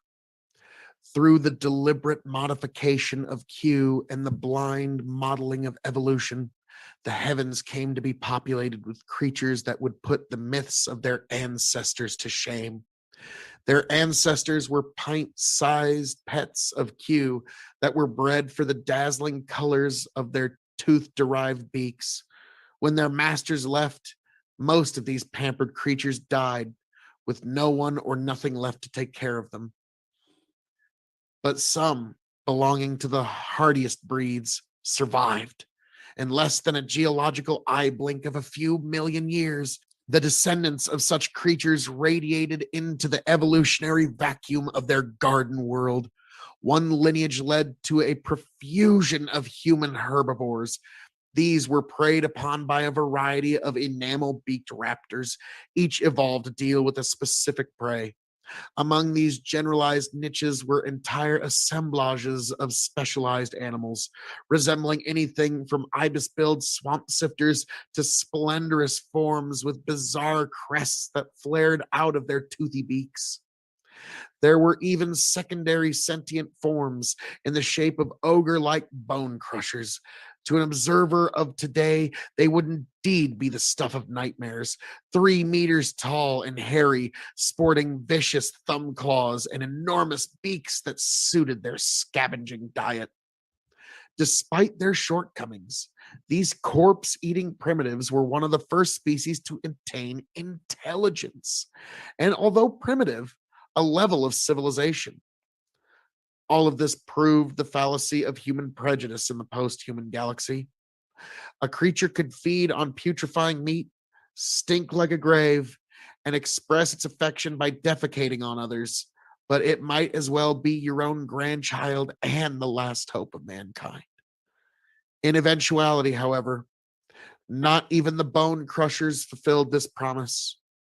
Their dependency on carrion for food limited their population severely, and their medieval civilization crumbled after a few uneventful millennia. Colonials. Their world had given the toughest resistance against the Q onslaught. So tough, in fact, that they had turned back 2 successive waves of the invaders, only to succumb to the third. The Q, with their twisted sense of justice, wanted to make them pay. Even extinction would be too light a punishment for resisting the star gods. The humans of the rogue world needed a sentence that would remind them of their humiliation for generations to come. So they were made into disembodied cultures of skin and muscle, connected by a skimpy network of the most basic nerves. They were employed as living filtering devices, subsisting on the waste products of Q civilization like mats of cancer cells. And just to witness and suffer their wretched fate, their eyes, together with their consciousness, were retained. For 40 million years they suffered. Generation after generation were born into the most miserable of lives while absorbing the pain of all that they were going through. When the Q left, They hoped for a quick extinction, but their lowliness had also made them efficient survivors. Unchecked by the Q, the colonials spread across the planet in quilt like fields of human flesh. After an eternity of tortured lives, the human fields tasted something that could almost be described as hope. Flyers. They were not uncommon at all in the domain of Q. At least a dozen worlds sported human derived flying species of one kind or another. Most resembled the bats or the petrosaurs of bygone past, dancing through the anther like angels or demons, depending on the point of view. There were a few bizarre kinds that relied on swollen gas glands for floating as well. Sadly, most of these creatures were already too specialized to be anything but flyers. They had forsaken their humanity for the conquest of the sky. They had little potential for further radiation beyond their limited roles. The only exception proved out to be a monkey like species that flew on wing membranes stretched across the last two fingers. Their advantage was a unique turbine like heart, artificially developed during the regime of the Q. No other human flyer in the galaxy had such an adaptation.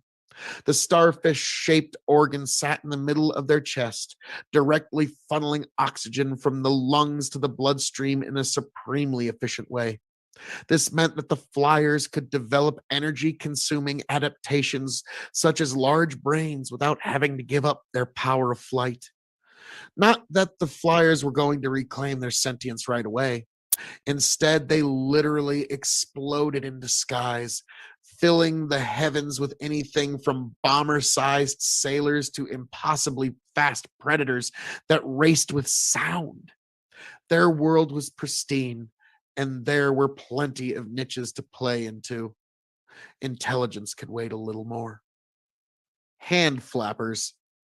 Some flying post humans reapproached sentience in an entirely different way. Without the augmented metabolisms or the gravitational advantages of their siblings on distant planets, they had no choice but to give up their power of flight in order to develop further. The hand flappers were one such species. Their wings, once used for butterfly like flutters in an unearthly garden of Q, had shrunken and reverted back into their manual condition. Their legs were likewise readapted, but they bore a splayed awkwardness from their perching ancestry. Only a singular and an almost sadistically simple flaw held them back from developing civilization. In the course of their secondary atrophy, the wings of the hand flappers had become useless as hands as well. Their flag like appendages were very useful in signaling and mating dances, but they couldn't hurl missiles, construct shelter, or even manufacture basic stone tools. All that they could do with their useless hands was to display each other's sexual availability. So the hand flappers did just that, flashing and dancing their way into oblivion. Blind folk. When the Q came, they dug in and dug in deep. Inside several continent sized shelters under their besieged world, they waited for the invaders to pass them by. It was a futile gamble. The Q located the shelter caves and remade their inhabitants without effort. The shelters became home to an entirely different ecology, a realm of perpetual darkness, fueled by the trickle of water and nutrients from the world outside. A surprisingly complex ecology developed on this scarce resource. Gigantic pale insects, the descendants of common house pests, competed with dolly-esque birds and rodents over fields of overgrown fungi. Predators were not uncommon. Almost crocodilian fish patrolled the underground streams, and vast, blind bats, echolocating with unnerving precision, took their toll on the residents of the cave floor. The kilometer high ceiling of the shelters glowed in the dark with protein constellations of bioluminescent fungi, and in some cases, animals. People were present here as well. albeit in unfamiliar forms. They were more often heard than seen as they tried to find their way in the dark with banshee like screams. These albino troglodytes lived in a realm where sound and touch, not sight, was the gateway of perception.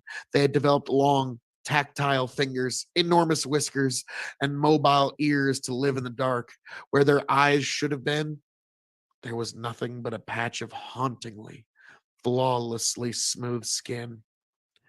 Their perfect adaptation to the world of darkness had erased the most basic feature of human recognition. As adapted as they were doomed. Before the blind folk could develop any kind of intelligence to crawl out of their geographical graves, the glacial construction of their world's continental plates snuffed out the shelters one by one. Lopsiders. The Q were grotesquely creative in their redesign of the human worlds. One group of misfortunate souls they transported to a planet with 36 times the amount of normal gravity and made them over for life in this bizarrely inhospitable realm. The results of these experiments resembled nightmare sketches of Bosch, Dali, or Picasso. They looked like cripples squashed between sheets of glass. 3 out of their 4 limbs had become paddle like organs for crawling. Only one of their arms remained as spindly tool of manipulation. This singular wizened limb also doubled as an extra sensor, like the antenna of an insect. Their faces were different horrors altogether, all pretensions of symmetry. The hallmark of terrestrial animals from jawless fish onward were completely and utterly done away with. One bulging eye stared directly upward while the other scanned ahead in the direction of the creature's vertically opening jaw. The ears were likewise distorted. Monstrous as they looked, these X-Men thrived in their heavy gravity environment. Once again, there was the usual explosion of species into every available niche, and the Lopsiders consolidated their chances for renewed sentience. Striders. While the Lopsiders were redesigned to live under extreme gravity, another species had been adapted for life under the exact opposite conditions on a Jovian moon with 1/5 of Earth's gravity. It was a world of wonders where even the grass grew almost 10 meters tall and the trees were beyond belief, towering to sizes attained only by the skyscrapers of antiquity. In these surreal forests lived equally spectacular fauna, the descendants of pets, pests, and livestock of humans, who in turn had been reduced to animosity as well. One could see them in the league tall forests, almost dancing among the trees as they reared higher and higher to browse. Their arms, legs, and necks had been stretched impossibly thin. Great flaps of skin blossomed throughout their bodies to dispense waste heat. Sometimes they would even change their color in order to reflect light and keep cool. Overheating was a great problem for their grotesquely tall, thin bodies. Although imposing, these Geocomentian wraiths were overdeveloped as to be sickeningly fragile. Even on their gravitationally forgiving world, a fall could shatter their bones, and slipping down from a branch would prove to be fatal. Sometimes on the open plains, even a strong wind could bring them down like the toppling masts. They survived entirely due to the merciful conditions of their garden world, which were about to change drastically. About 2 million years after the Q left these towering works of human art, a lineage of fearsome predators evolved from the terrestrial poultry that had gone feral on the planet, resembling attenuated versions of their dinosaur ancestors. The predators swept through the garden world like wildfires, extinguishing any species too fragile to escape or resist. The peaceful, delicate striders were among the first to go. Parasites. Humanity had diverged into two separate lineages on their world. On one hand, there were several races of almost Australopithecine cripples, degraded by the Q for managing to turn back their initial wave of invasion. Yet simple atavism was too light a punishment for them. Their twisted relatives, the parasite, made up the second part of their sentence. There were actually several kinds of parasitic X people, ranging from tortoise sized ambulatory vampires to the most common fist sized variety that lived attached to their host. There were even tiny endoparasitic kinds that infested the wombs of their female victims like ghastly living abortions. All of these evolutionary tortures were played out under the careful scrutiny of the Q for 40 million years. The punishment was so baroque, so elaborate, that most of the artificial parasite host relationships died out when the Q left. Some submen learned to cleanse their tick like relatives by drowning, burning, or even eating them. Others, like the vaginal parasites, died out as their aggressive method of parasitism effectively sterilized their host. Yet one or two varieties did manage to cling on to their host with abdominal suckers, muscular, gripping limbs, and sterile, pain soothing saliva. But their success did not lie entirely in the strength of their parasitical advantages. They also learned to regulate their dumb hosts, not killing them by over infestation and thus ensuring their own long term survival as well. In any case, totally single sided relations were rare in any ecology, natural or artificial. In millennial cycles, the cousin species' vicious parasitism began to give way into something more beneficial for both sides. Finger fishers. Their ancestors were trapped on an archipelago world, a planet sprinkled with many small continents and countless islands over interconnected networks of calm, shallow seas. Like a magnified Aegina, this place was a terrestrial paradise in many respects, except that after the Q, no minds were left to enjoy it.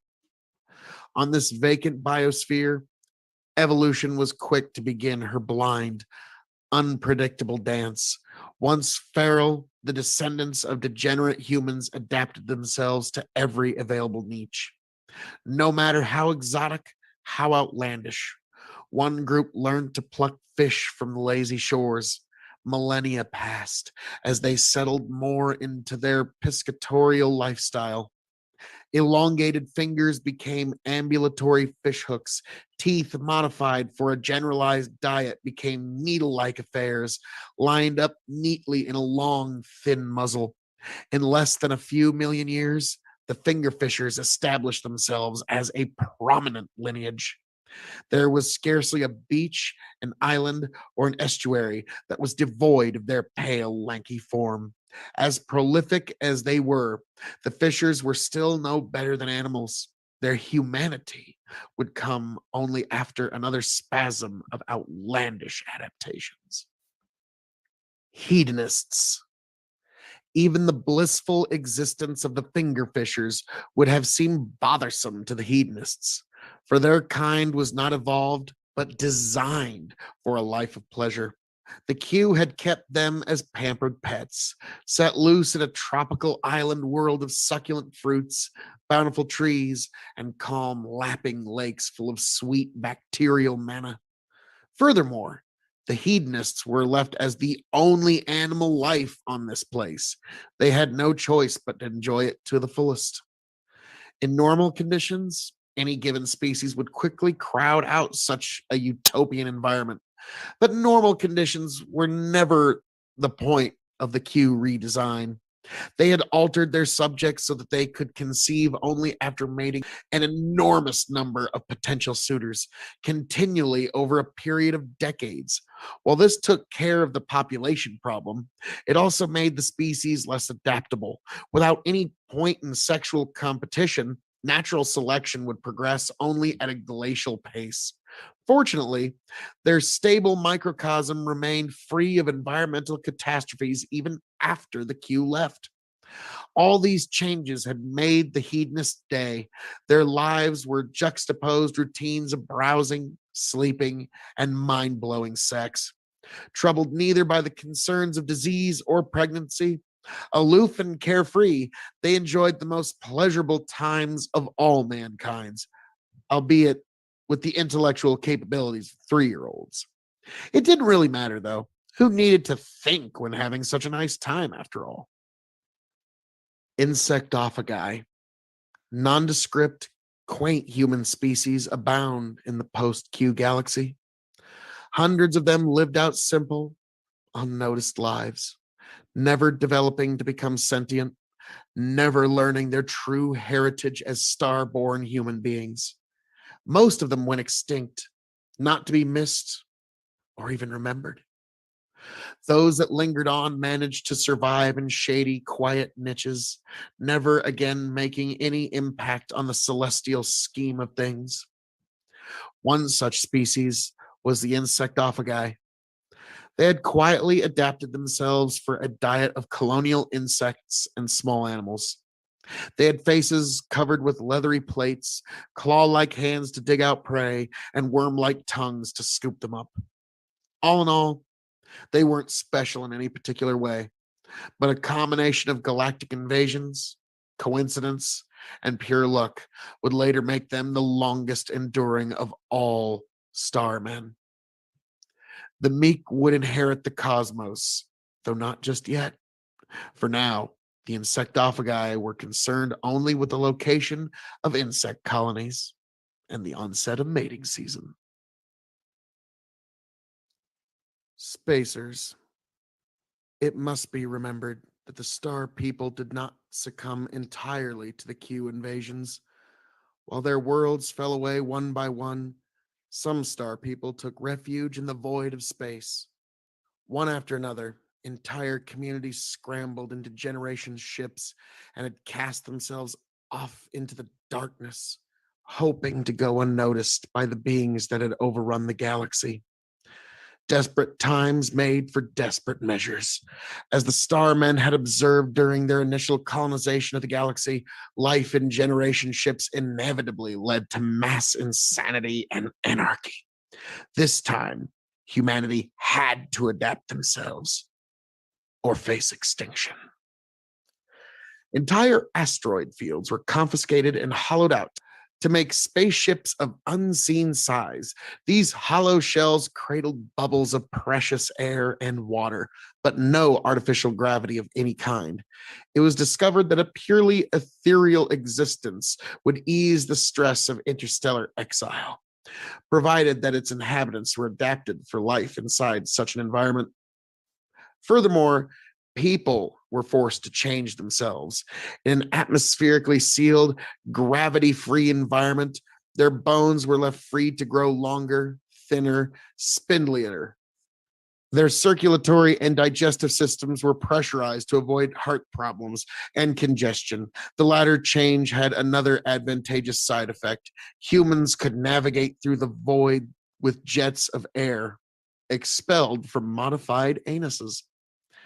Such experiments were numerous and usually plagued with failure, yet they did succeed in creating a future, sealed tight in their moon-sized, air-filled, weightless havens. The descendants of the star people managed to evade the scourge of Q. It was an endless diaspora.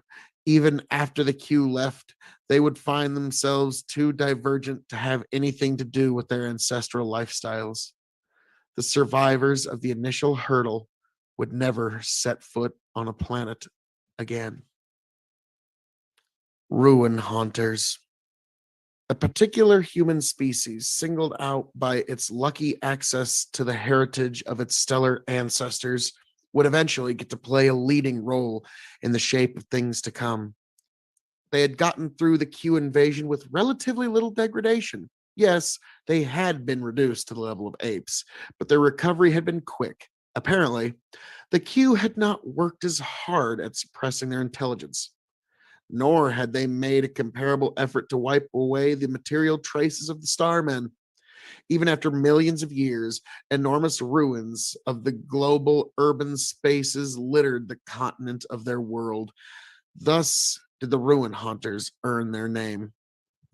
With developed minds and unrestricted access to the wisdom of the ancient cities, the exponential pace of their development was only natural. One by one, they deciphered and built upon the secrets of the bygone star people until they almost equaled their galactic ancestors in wisdom and skill. All this development happened in an unnaturally short period of time, and sometimes the old technologies were not even understood as they were blindly replicated. Needless to say, such a pace of development put premature stress on the social and political structures of the ruin haunters. They barely survived the 5 consecutive world wars that raked their planet, 2 of which were thermonuclear exchanges. They made it through. Their baptism by fire had hardened and awakened them. The wars united them politically and pushed their technological capabilities even beyond the level of the Starmen. Coincidentally, they also developed a dangerous form of autochthonous madness. The ruin haunters had come to believe that they were the sole descendants and the true heirs of the star people, and they were ready and willing to do anything in order to claim their fictitious bygone golden age. Sentience reborn. If any sort of periodical arrangement can be brought to the history of mankind, the post-Q era of emerging human animals can be likened to a series of millennial dark ages. However, like any dark age situation, these periods of silence had finite lifespans.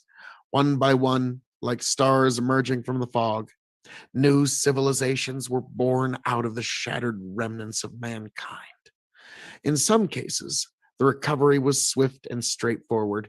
In most other situations, it came only after a lengthy series of adaptive radiations, extinctions, and secondary diversifications.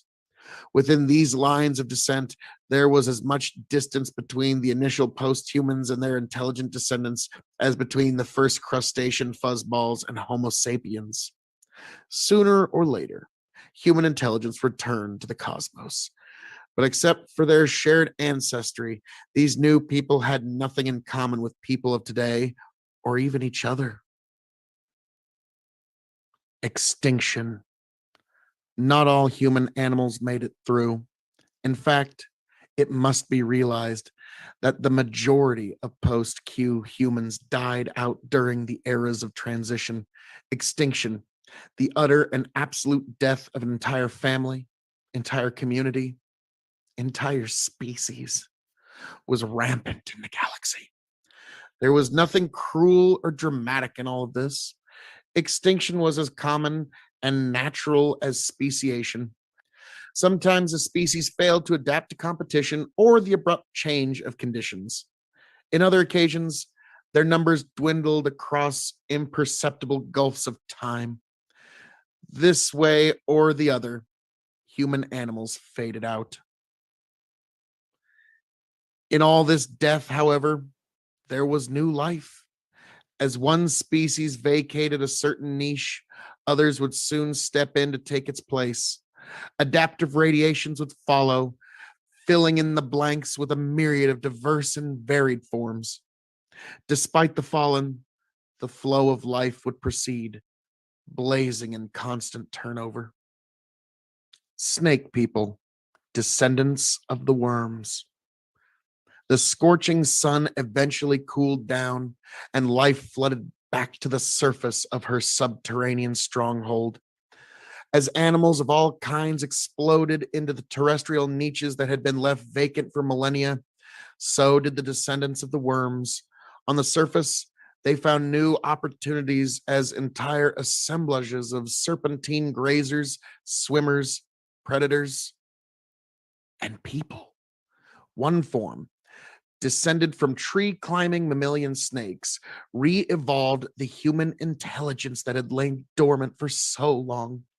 They observed, contemplated, philosophized with novel, spirally coiled brains, and handled the world with a singular pelvic hand born out from the remnants of their ancestors' feet. They looked nothing at all like their distant human ancestors, but their social development followed a similar path. Several agricultural world empires, followed by industrial revolutions, social experiments, world wars, civil wars, globalization. But then again, socio-political parallelism in history did not necessarily imply a similar or even recognizable human world. Modern cities of the global snake world were tangles of pipe like roads, branching three-dimensional railroads and windowless, hole like buildings.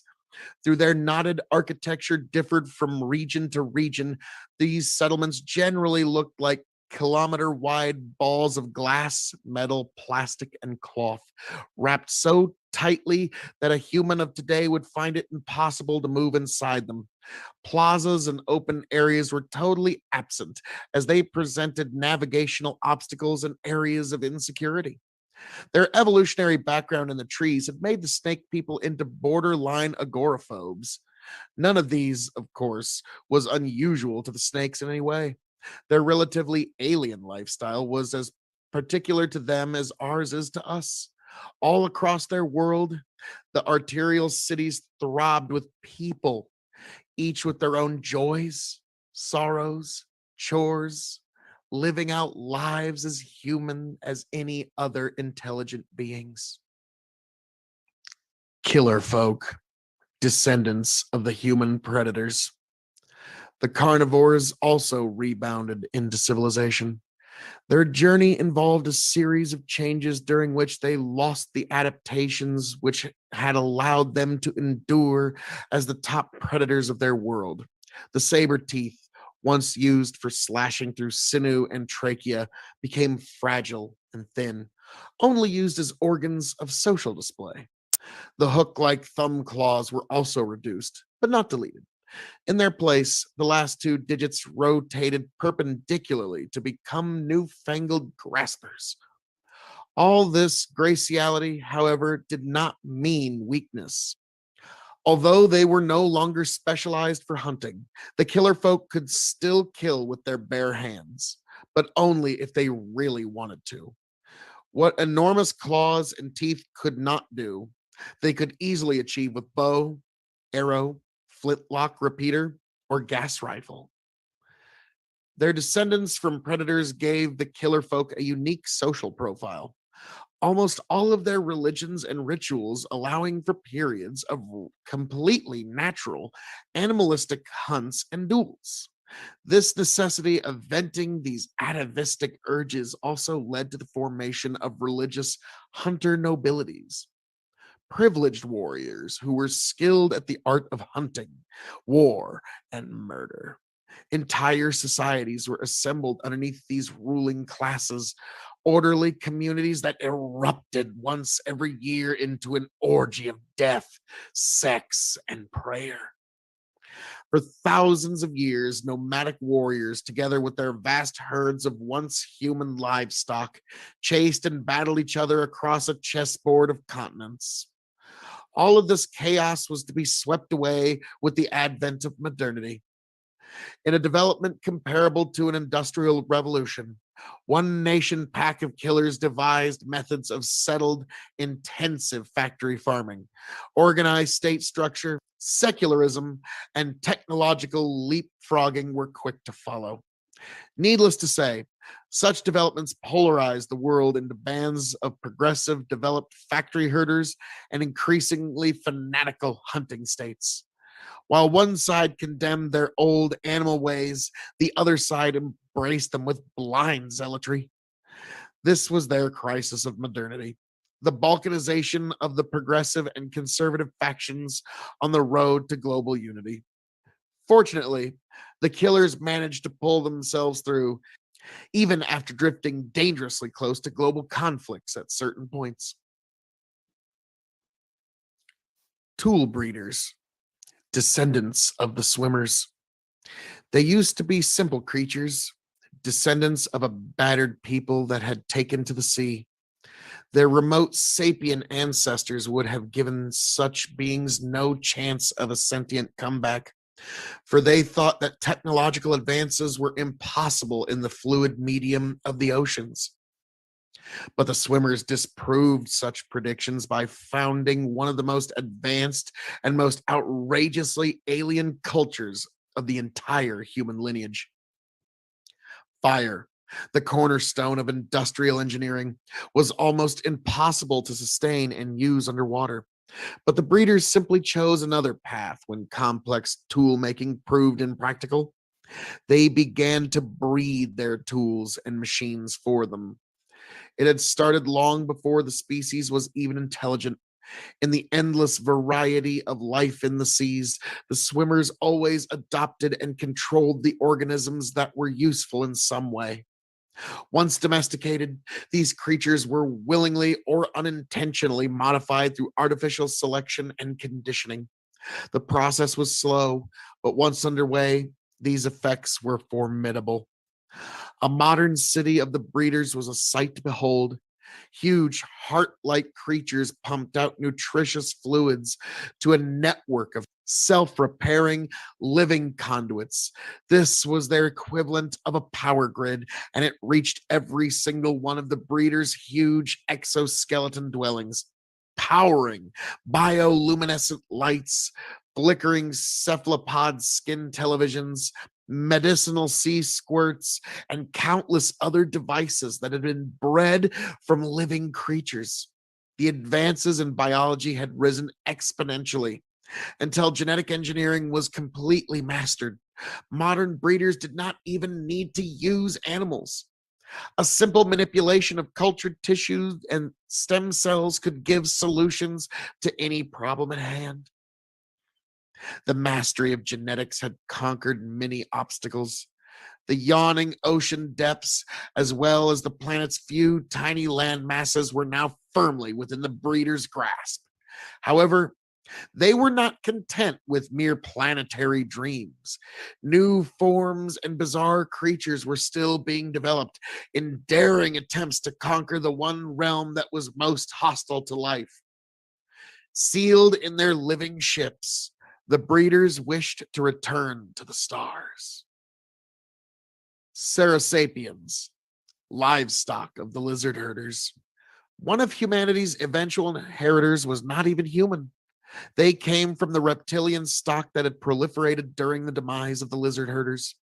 Theirs was a true case of a world turned upside down. As the humans degenerated into witless animals, the cold blooded reptiles prospered in the tropical climate of their planet. Millennia passed and they begun to produce increasingly smarter forms, one of which distantly resembled featherless versions of the predatory dinosaurs of the past, actually crossed over the threshold of sentience and built up a civilization. These fledgling creatures were quick to understand the true origins of the monstrous ruins littering their planet. Ruins that until then had been considered natural aberrations or timeless memorabilia of gods. Now, however, they saw the intermingled ruins of the Q and the Star people for what they really were. It was through this understanding that the biologically unrelated Saros took up the cultural identity of humanity. In their archaeological efforts, the Saros began to understand that the animals that they used for food and labor were descended from the founders of their very existence. And somewhere in the stars lurked the forces that malformed them, forces greater than the star people, dark forces that might someday return. The human animals served as a reminder, just as Pandaravus had, that if the Saurosapiens wanted to assume their continued existence in the cosmos, they had to be watchful. The pressure of such a reality put their cultures under enormous stress.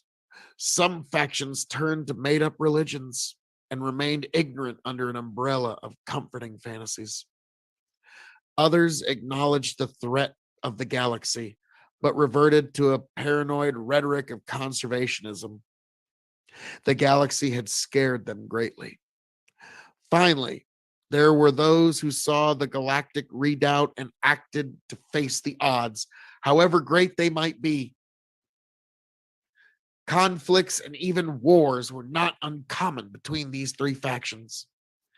In the end, the centuries long dispute began to resolve in the progressives' faction's favor. As they expanded their sphere of knowledge, influence, and activity, the Sarasapians became as human as any other civilization opening up to the galaxy. Modular people, descendants of the colonials. The blind workings of evolution followed the unlikeliest paths, made use of the most fleeting opportunities. The very existence of the modular people was testimony to this fact. Their ancestors, the colonials, would have been seen as hopeless cripples by almost any observer. They lacked coherent organs, and their existence was limited to carpeting water shores like mats of algae. But as degenerate as they were, the colonials were resilient survivors, able to hold on to life in the harshest conditions. As time passed, they began to organize themselves in differentiated colonies instead of homogeneous mats. In the colonies, each human cell would perform a singular function and benefit from the union of others. Thus began the great age of organization, during which different colonies competed with each other to developing specialized human cells that would give them an edge in the struggle for life. Some colonies grew enormous taproots that were able to siphon resources from far away. Others abandoned roots altogether and began to move themselves on starfish like foot segments. Some colonies came up with units equipped with claws and poisons, taking competition to a brand new, deadly level. Others responded to the threat with armor plating or watcher cells equipped with enormous eyes. The eventual winner of this colonial arms race was a sentient colony organized around hyper specialized units whose entire purpose was to direct the others. These colonies spread around the planet as they adapted the parts of their rivals to function within themselves. Thus were the modular people born. Living in a fully industrialized megalopoly, they came in an indescribable variation of shapes and sizes. Anything from castle-like guardian fortresses to diminutive scuttling couriers as a member of the modular world. They could combine with each other and split up, or exchange parts as needs presented themselves. The only thing constant in all of their protein existence was their mental and cultural unity. Due to their biological structure, these people had managed the impossible. They were actually living in a world of peace and utopian equality, where everyone was happy to be part of a greater, united wholes. Terra Sapiens, descendants of the Flyers. The Flyers' supercharged hearts had given them an evolutionary winning hand, and they diversified to fill up the heavens. It was only a matter of time before the competition in the skies got too intense, even for their souped up metabolisms. Some lineages gave up their wings and returned to the ground, living as differing sorts of predators, herbivores, and even swimmers. Their aerial adaptations gave them an edge on the ground, and they produced forms of stupendous size and agility. There were wonderful beings, but no sentience came out of the terrestrial sky beasts. Instead, civilization flowered in the skies. One species from a line of waiting stork like predators evolved a brain that was large enough to imagine and act upon the world. Their feet, already versatile to catch slippery, swamp dwelling prey, got even more articulate and assumed the role of hands. As a compensation, they lost some of their aerial streamlining, but what they could not do with their bodies, they were more than able to make up with their minds. The power of flight made the Terra Sapiens a global folk before they could invent nations and borders. With such an inherent ease of travel, ideas and individuals diffused too fast for social differences to ossify. Acting with a planetary awareness, they farmed their gigantic terrestrial relatives, raised cities of perches and fluting towers, harnessed the atom, and began to gaze up to the stars without having to compensate too much for the average individual's welfare and without dividing up into quarrelsome factions. As egalitarian as their life seemed, they paid a stunting, inevitable price. Their hearts, even in their boosted state. As a consequence, they had an ephemeral existence. A Terrasapien was sexually mature at 2, middle aged by 16, and usually dead by 23 years of age. This grim cycle caused them to appreciate every moment of their existence dearly, and they pondered upon it with fervish intensity. A shelf of scrolls by Terrasapien philosophers would have been the envy of even human libraries. In their cities, life blazed away with unreal speed, rushing past to meet fleeting deadlines. As a species, the angelic flyers were victims of heart disease. Asymmetric people, descendants of the lopsiders. Although contorted by gravity, the lopsiders managed to regain their sentience and develop a civilization in a short few million years. Squat, pancake-like buildings spread all over their planet. These constructs looked like squashed bunkers, and they were never more than a few meters high. They did not seem like much, but such structures were entrances to underground homes, schools, hospitals, temples, universities, but also embassies, prisons, asylums, command centers, and arsenals. They lived strange lives, but the lopsiders were human in all of their virtues and evils. Thus, it was only natural for them to expand outward and to look to new frontiers to colonize. Fortunately, their solar system harbored other planets, similar to the lopsiders' homeworld in almost all respects except gravity. But they weren't willing to let such trivial details stop them. Throughout their history, humans had always risked changing themselves to preserve their future. It was a risky gamble, but it had paid off since the days of the Martian Americans. But re engineering the flattened lopsider body for a benign gravity was a monumental task indeed. Suffice to say that the experiments took millennia to achieve even limited success. After countless attempts, the asymmetric people were born, or rather made. Their bodies were changed considerably. What had been shovel like toes to slither through the high gravity dirt had become centipede legs, and the singular grasping hand was elongated to an extreme degree. Their grotesque faces had been inverted and turned upside down after reverting from a flounder like existence. Twisted as they were, members of this new race enjoyed tremendous advantages over their flattened forefathers. Their social development also paralleled that of the bygone Martian Americans. Once again, there was a golden age, followed by increasing tensions and interplanetary war. But unlike the Martians, the asymmetrics ruthlessly exterminated their parent race and went on to rule the solar system alone.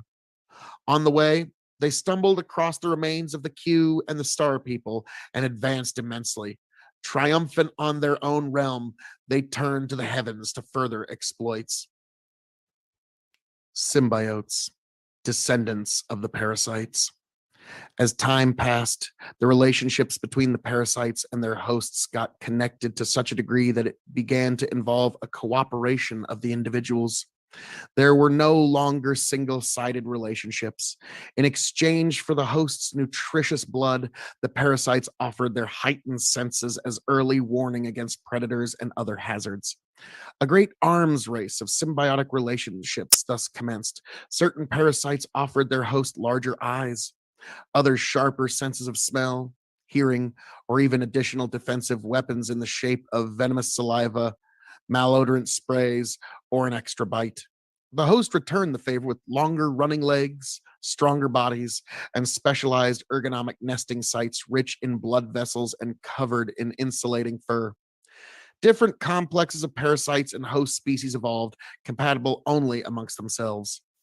The development of such creatures was in a way reminiscent of the great modular colonies, thriving on their own world light years away.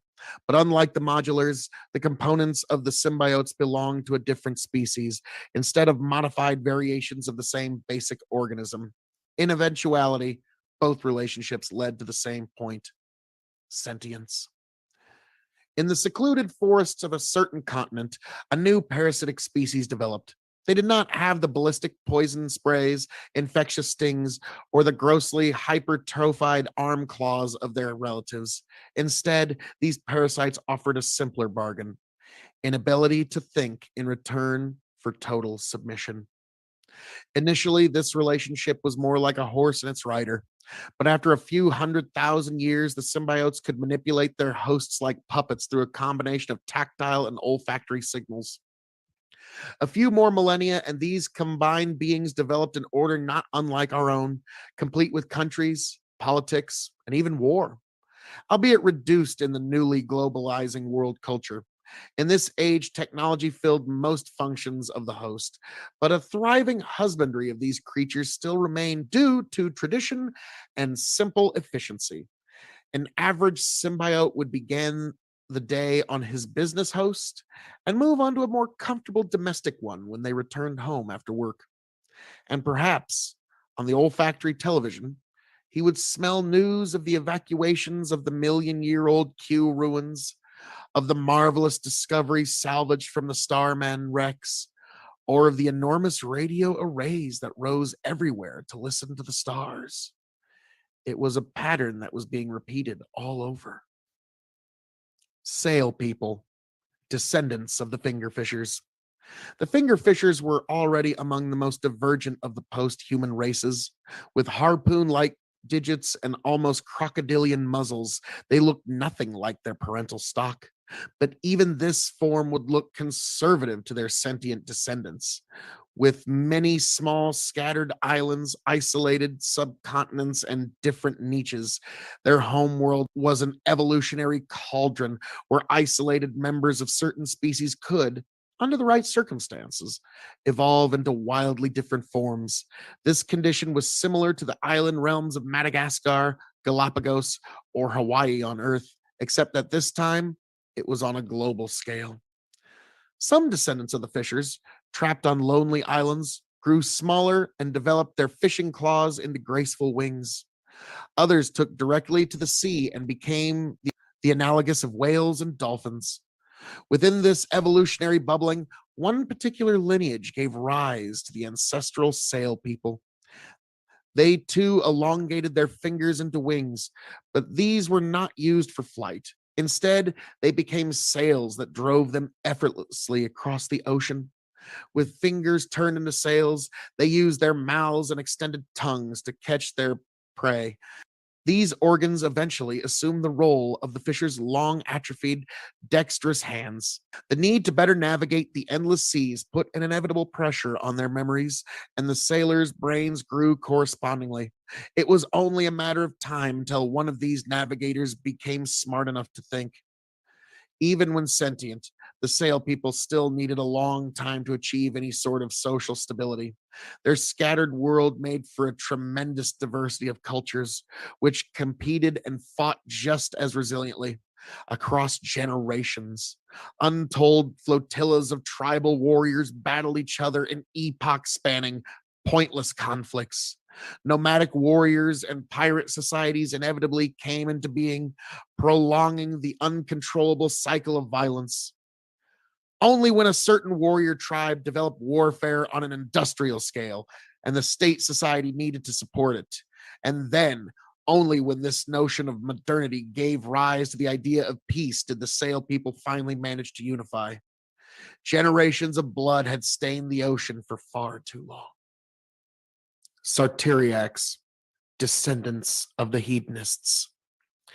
Their pleasure-drenched existence, locked between their static paradise world and their inherently slow pace of evolution, seemed immune to change. Perhaps this was true for 1,000,000 years or so, but on a larger scale, complete stasis was a fable. During a particular era, Geologic upheavals threw up huge masses of land over the shallow oceans of their world. The hedonists, until then trapped on a singular island no bigger than today's Iceland, were not late to colonize these new pastures. This was more of a necessary exodus, since the events that raised the new lands had also thrown up enormous clouds of ash that smothered the atmosphere and blocked out the sun. Their innocence finally spoiled, most of the hedonists died out, unable to adapt. The only survivors were fast breeding freaks who had abandoned the reproductive quirks of their ancestors. It was these forms that colonized the newborn continent and gave rise to a multitude of species, which included the Soteriacs, sentient heirs to the hedonists. These beings resembled their ancestors to a great degree, except that they now sported enormous tails, boneless organs of balance woven out of extended pelvic muscles and fat. Along this appendage, their entire bodies were reoriented in horizontal, almost dinosaurian postures. Although they had abandoned the frantic reproductive strategies of their ancestors, their social lives still retained a delightful tint of casual promiscuity. The Soteriac civilization was quick to establish itself globally, for even with the additional landmass, the terrestrial domain of their world remained no larger than Australia. For a while, 3 and then 2 land empires competed against each other before dissolving into a myriad of smaller nations and finally reunifying into a coherent world order. From this point on, the Styriac world once again became a Valhalla of pleasure with festivals, concerts, and ritualized orgies punctuating every working week. This time, however, it could all be savored by true intelligence.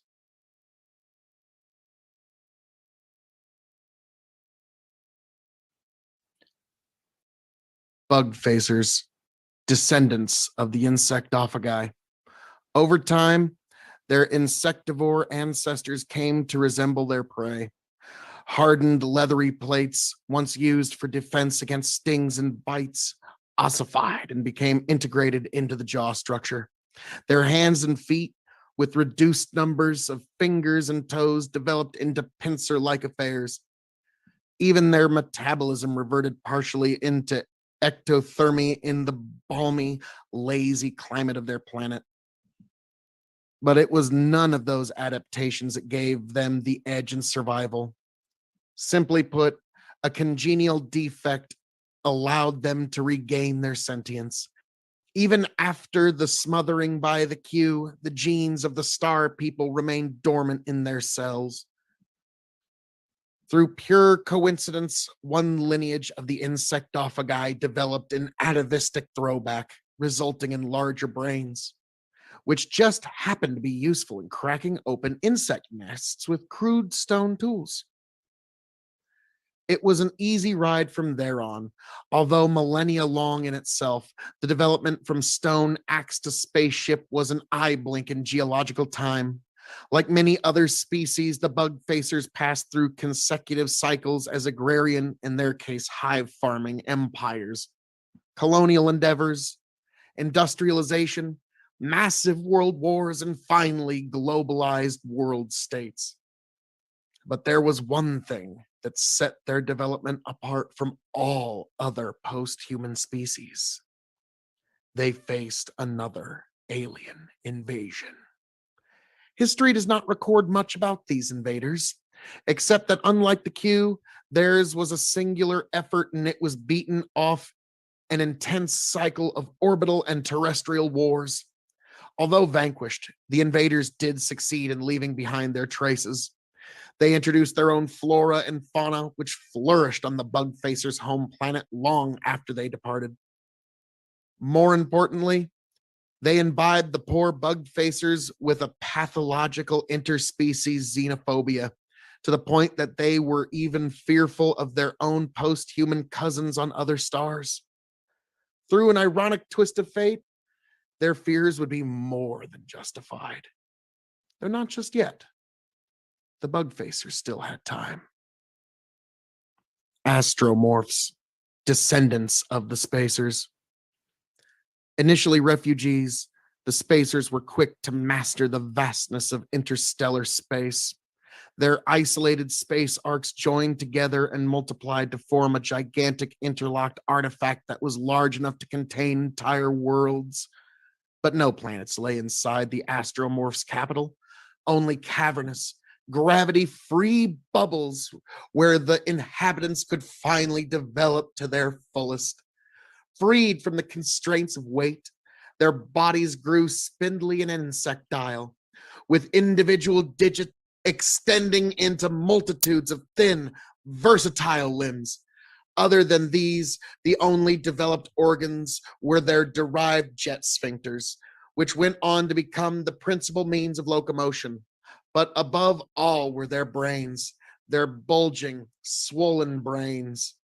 With no hindrance from gravity, the human brain could grow into unprecedented sizes.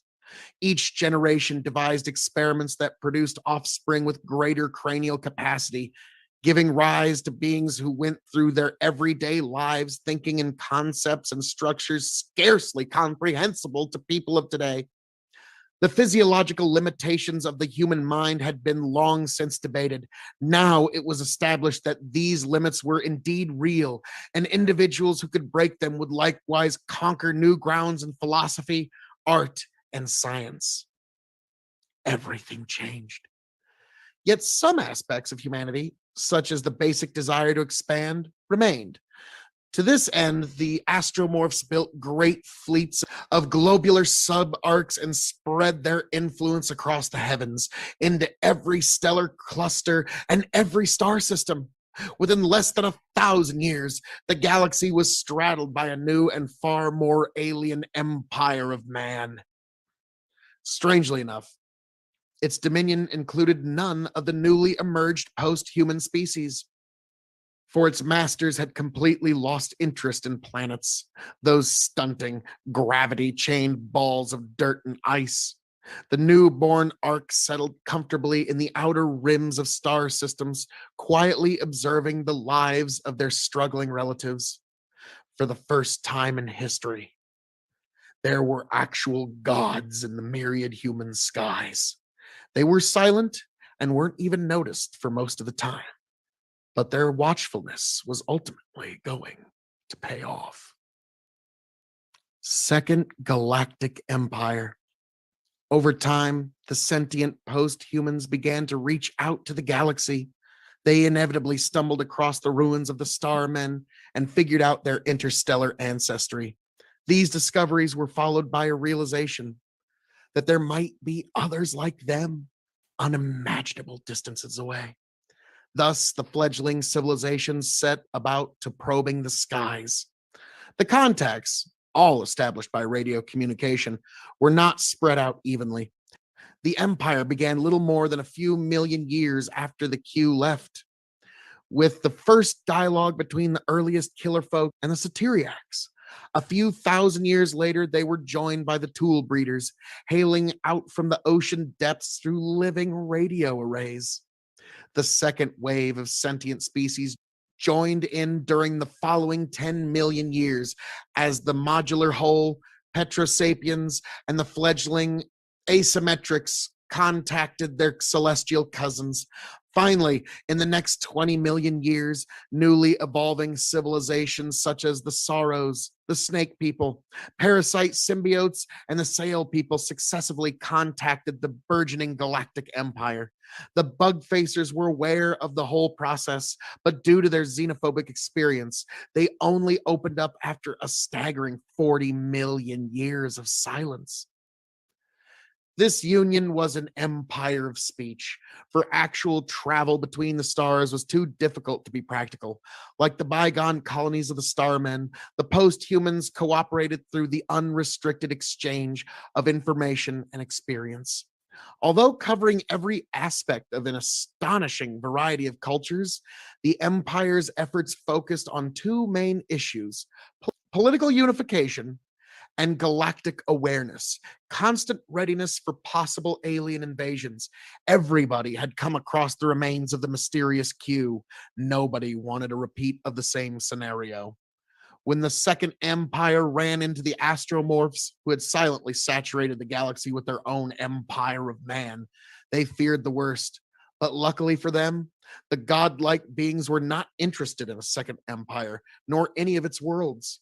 The astromorphs were given a wide breath and accepted as they were incomprehensible, omnipotent forces of nature. This coordinated effort lasted for almost 80 million years, during which its member species attained previously unimaginable levels of culture, welfare, and technology. Each species colonized a few dozen worlds of their own, in which nations, cultures, individuals lived to the fullest potentials of their existence. Needless to say, all of this was only possible through constant communication and a total openness to the galaxy. Most communities took this for granted and dutifully participated in the galactic dialogues. But there were others, silent, darkened beings who refused to join in. Through them would come the ruin of the empire. Enter the Gravitals, descendants of the Ruin Haunters. After the lessons of the Q, the Second Galactic Empire kept a constant watch against alien invasion.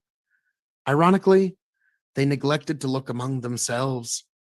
The second great invasion of the galaxy came not from outside, but from within. The Ruin Haunters, who were lucky enough to inherit the secrets of the Starmen and the Q, when other species were mere animals, had experienced a tremendous advance in technological prowess. All in all, they were as sophisticated as, if not more, than the astromorphs of the void. But their ascendancy was not a sane one. Recall that most Ruin Haunters were already deranged with a twisted assumption of being the sole inheritors of the Starmen. They refused to communicate with their relatives on other planets and kept to their own affairs. This neurotic hubris assumed truly dangerous proportions after the Ruin Haunters modified themselves. The origin of this modification lay in an earlier catastrophe. The Ruin Haunter's sun was undergoing a rapid phase of expansion, and the species, advanced as it was, could do nothing to stop the process. So the Haunters did the next best thing and changed their bodies. The infernal conditions of the solar expansion meant that a biological reconstruction was totally out of the question. Thus, the Haunters replaced their bodies with machines, floating spheres of metal that moved and molded their environment through subtle manipulations of gravity fields. In earlier versions, the spheres still cradled the organic brains of the last Haunters, but in successive generations, ways to contain the mind within quantum computers were devised, and the transformation became absolute. The Ruin Haunters were replaced by the completely mechanical Gravitals. While not even organic, the Gravital still retained human dreams, human ambitions, and human delusions of grandeur. This, combined with mechanical bodies that allowed them to cross space with ease, made interstellar war a frightening possibility. Machine invasion. It took a long time for the Gravital to prepare. Propulsion systems were perfected and new bodies capable of withstanding the interstellar jumps were devised. But when they finally decided that the time was nigh, nothing survived the slaughter. The invasion followed a brutally simple plan.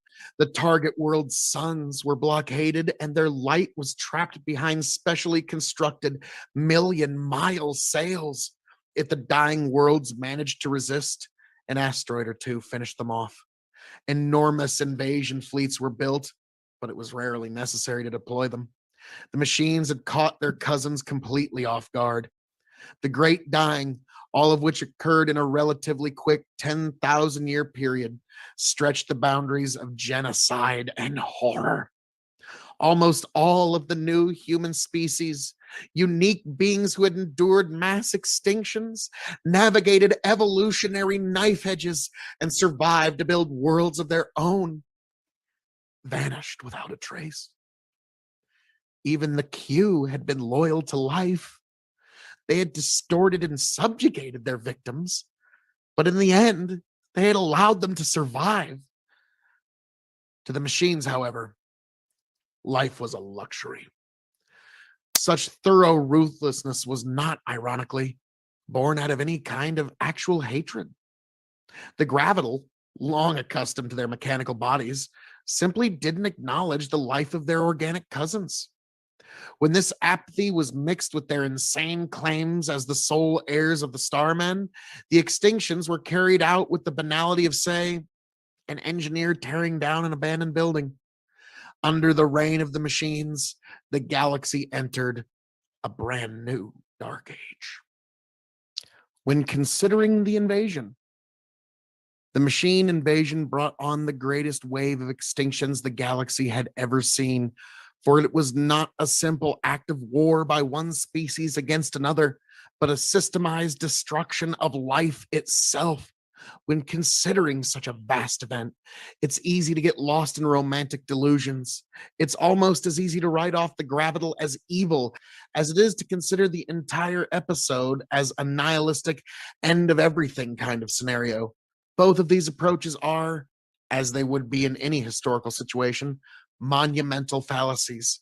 To begin with, the Gravital were not evil, at least not to their own perception.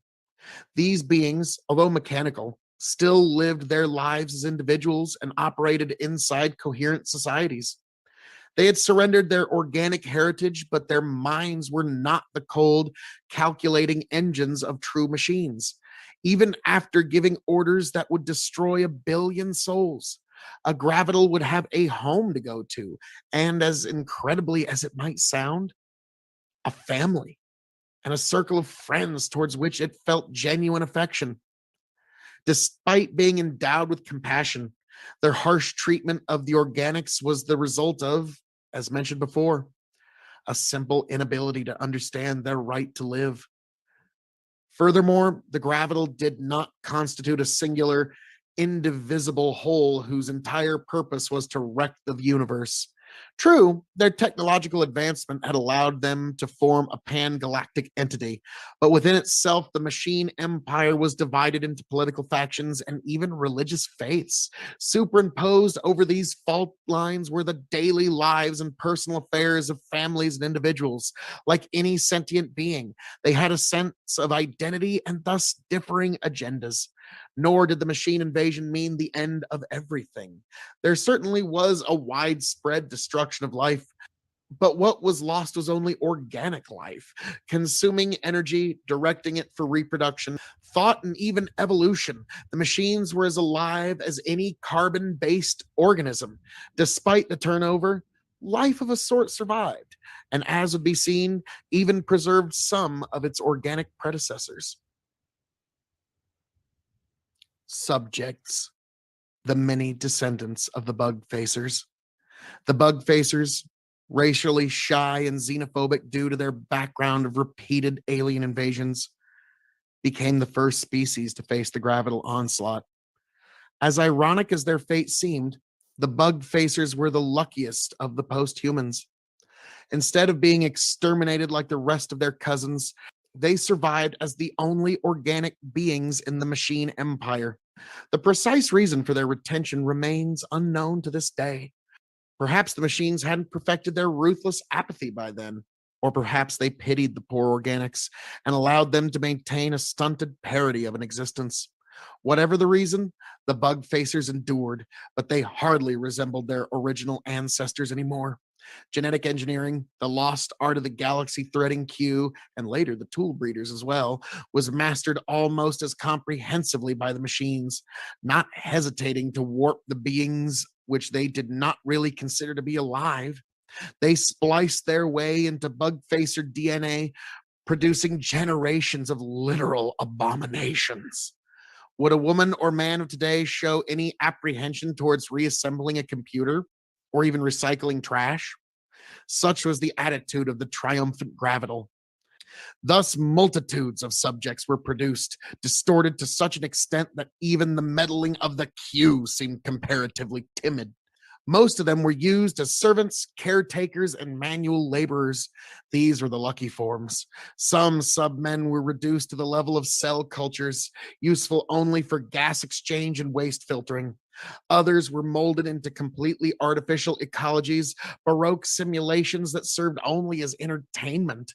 Some machines, with their still human ambitions, took this practice into a new level and produced living works of art, doomed one off creatures who existed purely as biological anachronisms. Be it a tool, slave, or entertainment, humanity narrowly held on to its biological heritage, while its machine cousins reigned supreme for an unbelievable 50 million years. The other machines. Recall that despite its galaxy cradling might, the machine empire was not homogeneous. It contained dozens of differing factions that did not always agree on everything, including the treatment of their downtrodden biological subjects. Some machines, over a process involving several religious, social, and philosophical doctrines, began to comprehend the universality of life and the common origin of organic and mechanical humanities. Initially, such individuals lived in seclusion or withheld their beliefs from the world. They secretly engineered lineages of subjects that could live, move, and think as freely as they could. In a few memorable instances, the engineers fell in love with their creations, and their martyrdom inspired other machines to think just a little differently. Eventually, the ideology gained enough momentum to be practiced openly in everyday life. However, the sect of toleration soon ran into odds with their hardline pan-mechanical rivals. The seething intolerance between the two factions finally broke when some tolerant machines wanted to set several worlds aside for unrestricted development of biological life. All hell broke loose, and the machine empire, the apparent seamless monolith of the galaxy, experienced its first short, bitter civil war. The war didn't cause any lasting damage, but it plainly illuminated one fact. The greatest entity in the galaxy was not without its problems. The fall of the machines, return of the spacers. In the longer run, the internal struggles of the machine empire just might have led to its downfall. But there was no need to wait that long, as the empire died a shorter but immensely more cataclysmic death. For a long time, the machines and the astromorph empires had been eyeing each other nervously. They hadn't yet run into open confrontations, as the astromorphs kept mostly to their outer space arcs and the machine empires occupied the planets. In almost every inhabitable solar system of the galaxy, the same upside down tension built up between organic beings living in the void and machines inhabiting perfectly terrestrial worlds. Power was evenly balanced between the two rival empires. Moreover, this balance involved forces strong enough to destroy planets in mass. Each side knew that any kind of war would result in mutual annihilation, and only insanity could start such a conflict. Well, the post Civil War empire of the machines did go insane, in a sense. In order to divert attention from internal struggles, it needed a new enemy to consolidate its rival factions against. How unwise that this enemy came to be the astromorphs. It was unnecessary and nearly impossible to describe the carnage that followed. The conflicts lasted anywhere up to a few million years, and the resulting loss of life, both mechanical and organic, made the initial machine genocide seem irrelevant. When the cosmic dust settled, the winners displayed themselves. The conquerors were the astromorphs, changed beyond recognition after 50 million years of continual self-perfection. Their grossly hypertrophied brains stretched out like wings on either side, and their finger derived limbs had formed into intricate sets of sails and legs. Endowed with superior technology and limitless patience, these beings almost completely destroyed the machines, despite losing a substantial number of their own species. The conflict also thrust the astromorphs into the affairs of their long neglected human cousins. As impossible as it seemed, some of the machine subjects had survived the ordeal. Now the astromorphs could no longer look away. With the machines gone, it was up to the astromorphs to clean up after them. They took up the subjects and used their genetic heritage to populate entire planets. During this age of reconstruction, which lasted for another 2 million years, many astromorph world builders emerged as true gods, creating inhabited worlds almost out of scratch. Their subjects, meanwhile, became the inheritors of a truly new, war-torn phoenix of a galaxy.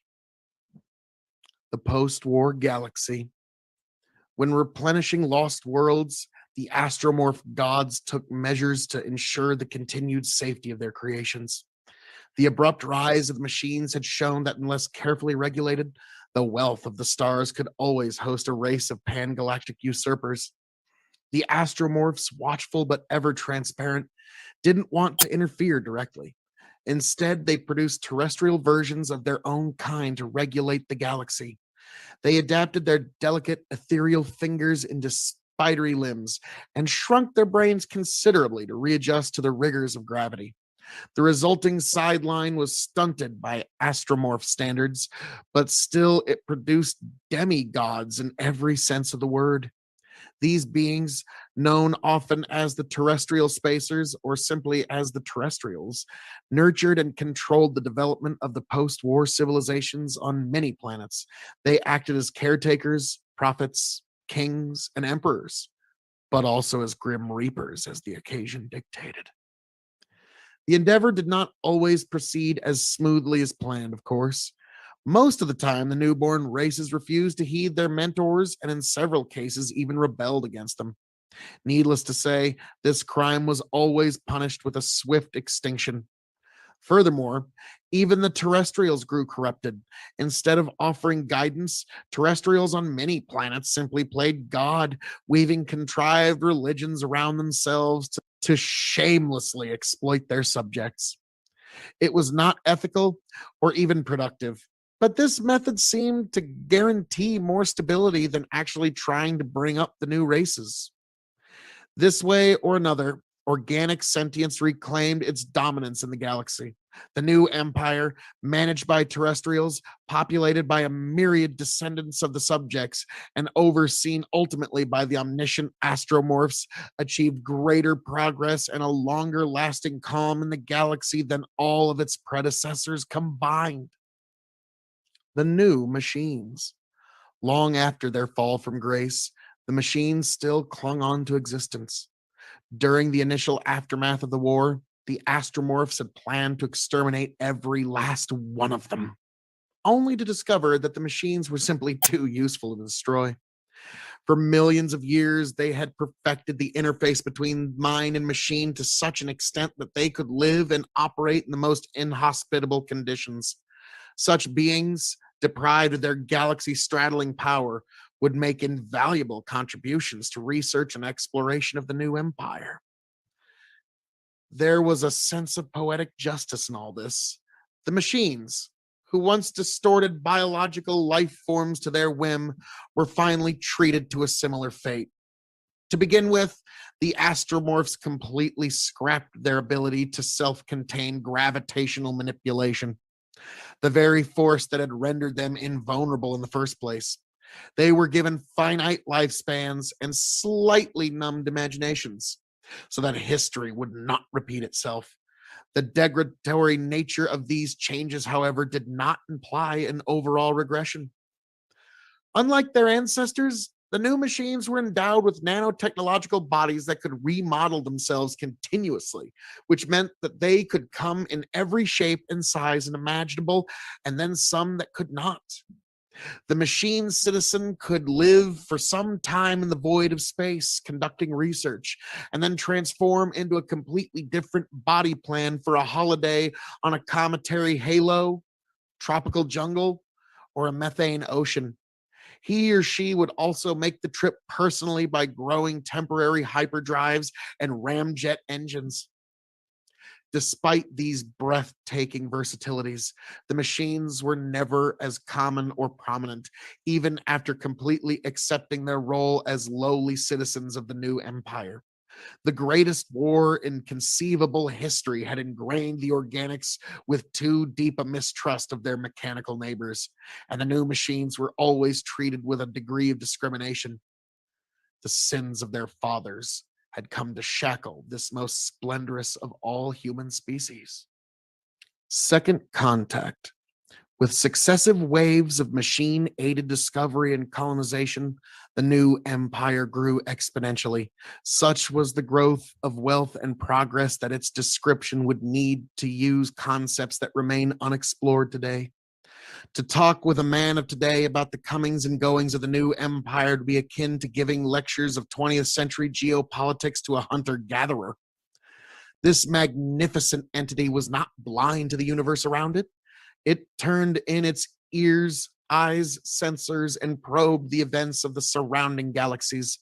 The new galactics suspected that the surrounding nebula might have their indigenous folk, and it was wise to contact them before a misunderstanding or conflict could occur. On a darker side, these observations also served as lookouts for potential invaders. Even then, the memory of the Q was not forgotten. The discovery was eventually made. One of the neighboring galaxies was showing patterns of activity that were the unmistakable signs of sentient organization. Some thinkers reveled in the discovery of a new civilization, while others feared a return of the Q. Fortunately, this second encounter with an alien species provided to be a peaceful one. Perhaps the intelligence of both galaxies were finally mature enough to meet without quarreling. The other galaxy was dominated by connected unions of different beings, presided over by varying kinds of amphicephali, bizarre creatures that resembled giant snakes with heads on both ends, one of which bore a secondary retractable body that they would use to interact with the world.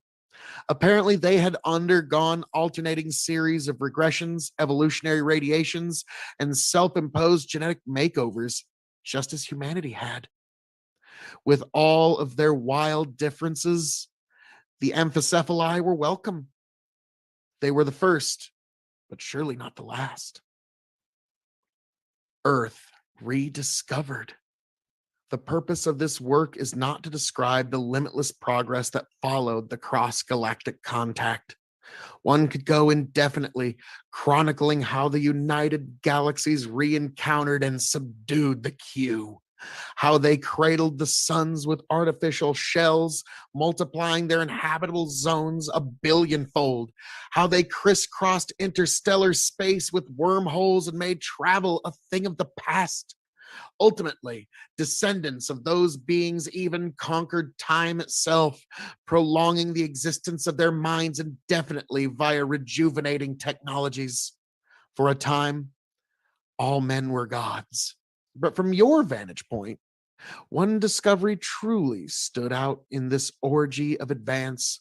Compared with gargantuan achievements like the taming of space and the construction of star shells, it was a mere blip, a revelation of long forgotten trivia. This was the rediscovery of Earth, the birthplace of humanity, where the omnipresent astromorphs, the star gliding machine, and the millions of humble resident races could all trace their origins. It was made quietly by a singular researcher combing the vestiges of forgotten history, decade after decade.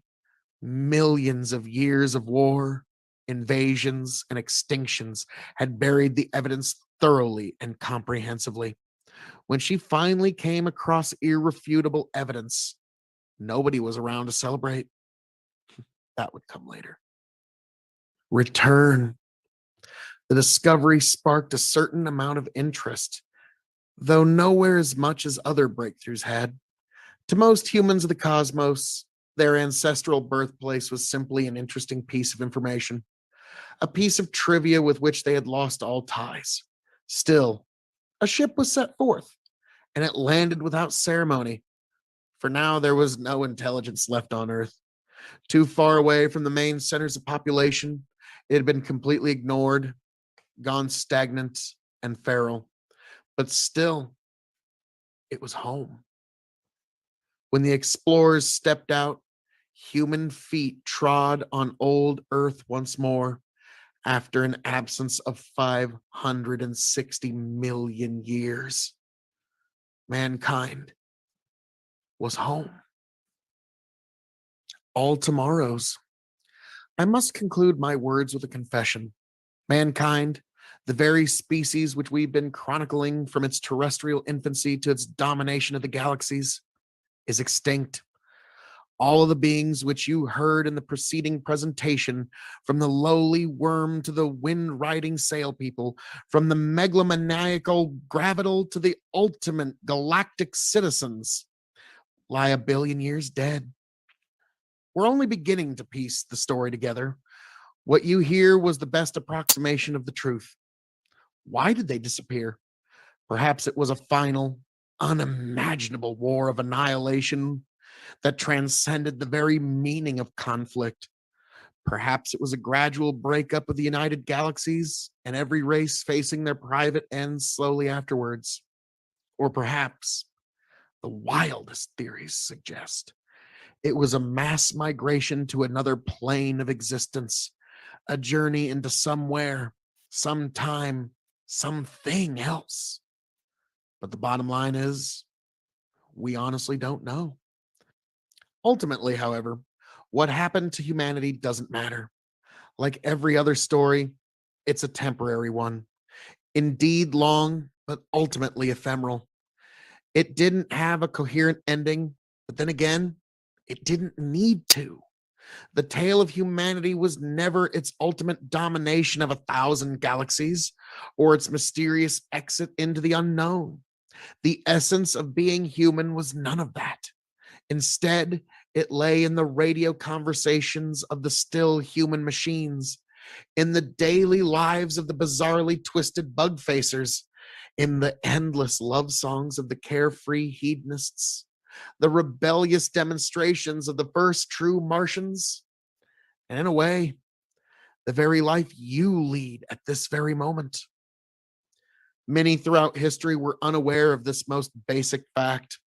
The Q, in dreams of an ideal future, distorted the worlds they came across. Later on, the Gravital, with their insane desire to recreate the past, caused the ugliest massacres in the history of the galaxy. Even now, it's sickeningly easy for beings to get lost in false grand narratives, living out completely driven lives in pursuit of non-existent codes, ideals, climaxes, and golden ages. In blindly thinking that their stories serve absolute ends, such creatures almost always end up harming themselves, if not those around them. To those like the misguided, look at the story of man and come to your senses. It's not the destination, but the trip that matters. What you do today influences tomorrow, not the other way around. Love today and seize all tomorrows. All Tomorrows, a billion-year chronicle of the myriad species and mixed fortunes of man by C.M. Koseman. Read by your reader and narrator, Phil K.O.E. You can find me at K.O.E Nation on YouTube and Twitch. This was an amazing time, an enjoyable time. It was great to be with you. And remember to seize all tomorrows. And there we go, folks. That was All Tomorrows by C.M. Koseman, read by yours truly, Phil K.O.E. How are we all doing there, folks? That was I'm proud of that one. I'm very proud as to how that one turned out. Now, folks, we move onward and upward now to number 2 on the list. Yes, folks, we are that close. Now, this one, like I said, there's a lot of interest in this particular product. It's now the second most popular video on my YouTube channel at a whopping 4,110 views, and it was uploaded last year, 2 years ago. Johnny Walker XR21 versus Johnny Walker Blue Label, the venerated, the highly regarded Blue Label. How do these two whiskeys stack up? Let's find out, folks.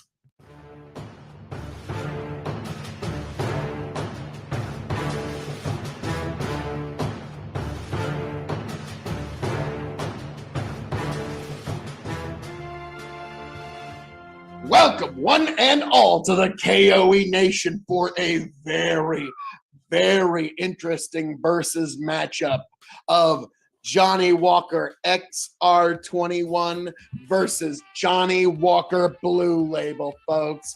I am the elated, excited, and interested King of Extreme, Phil K.O.E. You can find me at K.O.E. Nation on YouTube, K.O.E. Nation on TikTok, K.O.E. Nation on Twitch. Yes, that's K.O.E. Nation, folks. And I am joined by my indomitable broadcast partner, the one, the only, Tony fucking G. Like, share, subscribe. Let's do some versus scotch. Yes. So Johnny Walker XR21 is an interesting 21-year blend. This a beautiful blended scotch. And the presentation is absolutely gorgeous. Oh, yeah. The bottle undersells it. The box that this thing came in was absolutely phenomenal too. Oh, yes. And the cork might be one of my favorite corks. This looks like an old cologne bottle out of fucking the Avon catalog. I was about to say, this looks like, when they first came out with Chanel number 5 or something like that. Yeah, this is what Avon got most of their basis for their colognes bottles. And then this is the amazing. classic Johnny Walker Blue Label. And what we're going to decide here, folks, is which one is superior. Which one is worth your time, your effort, your energy? Because Johnny Walker Blue Label has gone up there in price. And XR21, strangely affordable. Yeah, I got this one for a little over $100. Yeah, I think it's like 120, 130. But all right, so this, and you can even see a little bit of difference in the color. Yeah, you definitely can. That was the first thing I thought. Like the 21 is definitely darker. The blue is definitely lighter. Strange, but well, the Blue Label is a blend of 10,000. One in every 10,000 casks makes it in Blue Label. This is stuff that's been aged at least 21 years. Now, can we make any assumption on how old the youngest would be on blue? No, okay. They don't tell you. Folks have been trying to figure that out for years. See, if you figure it out, be sure to let me know. And if you know in the comments, it's like 3 years. Yeah. There's a 3-year in there, and then there's like a 30-year in there. Yeah, so when I consider both noses side by side, 21 is beautiful. Blue's a little thinner, isn't it? It is. It definitely is. And this is going to sound like an insult, but it's not. It's got that prototypical Johnny Walker smell. And I don't mean this as an insult. I promise I don't. But washable marker. Well, it's because there's that slight peat there. Slight. But and I don't detect any in the 21. No. What I do get is cornbread. And I get that really on the palate whenever I drink it, but we'll see if we get that Interesting. Here. Well, okay, a little more grain forward. Let's 21? Yep, 21. Super smooth. Okay. I can see what you're saying there. There's a slight peat here. Delightful. And I forgot how much I like the finish on this. It opens up in the end on the finish. Oh yeah, really like the finish. Strong. It's not spicy. It's not. When you leave it on your palate, it gets very woody very quick. Yeah, that's what I'm thinking. It's an oak finish, which appeals to us Yanks, right? But wow. But do you see what I mean about cornbread on the front side? I see what you're saying. So definitely. My palate a bit. Then the venerated, the world famous Johnny Walker Blue Label. which is really the flagship brand of like their high-end stuff. It is, and I mean, I'm on Johnny record. Walker Red. I mean, don't get me wrong, Johnny Walker's the house that Red Label built, but Sure. And I'm on record many a time saying the green label is superior to the blue, but and I gotta agree. the blue's nothing to sneeze at by any means. I'll tell you.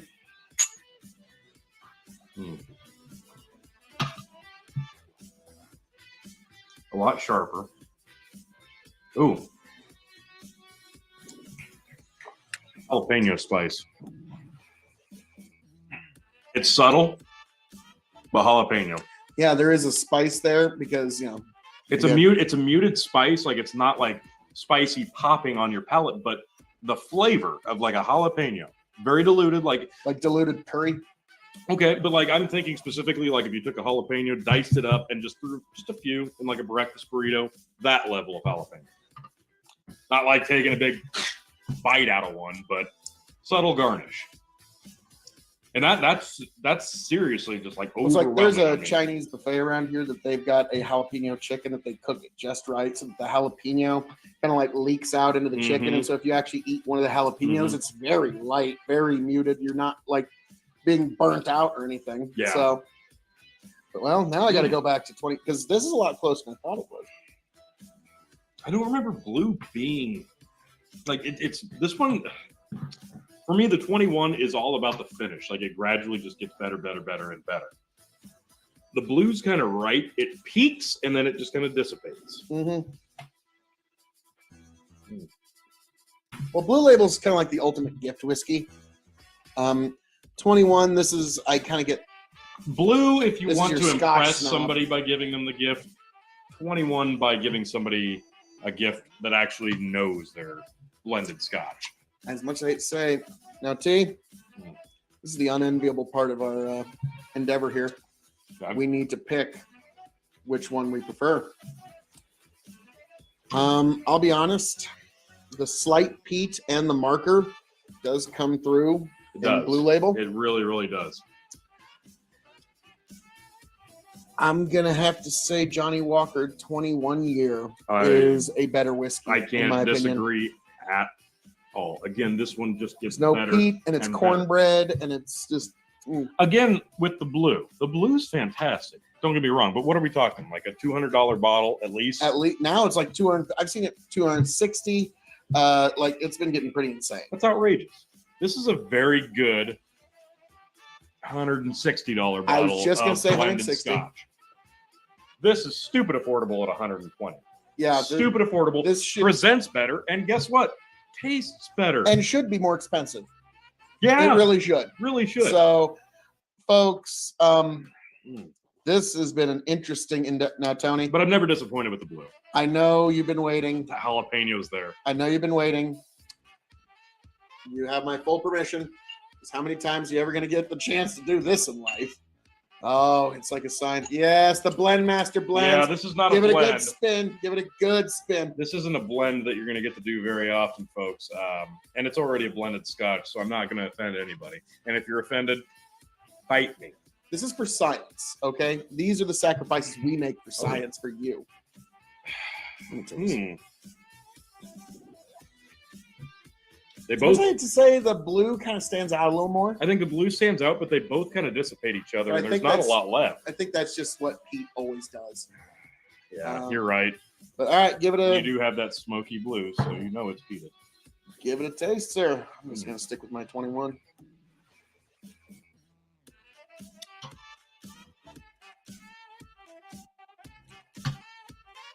Do I need to? What grade do you give this? A. Solid A. That works. That works.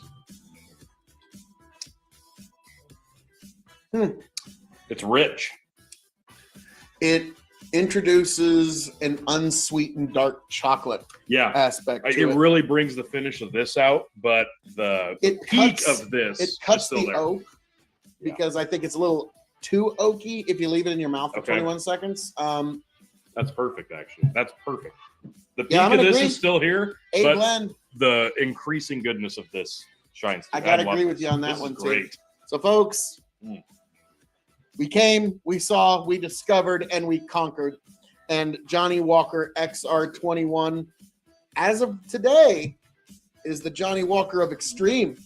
So, folks, yes, as I'm known to say around here, all that being said, thank you for joining us for this very special, very informative versus matchup of Johnny Walker XR21 versus the venerated Johnny Walker Blue Label, folks.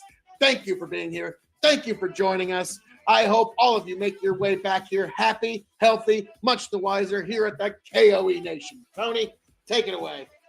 Like, share, subscribe. Tony, the Blend Master G, approves, and these are both fantastic.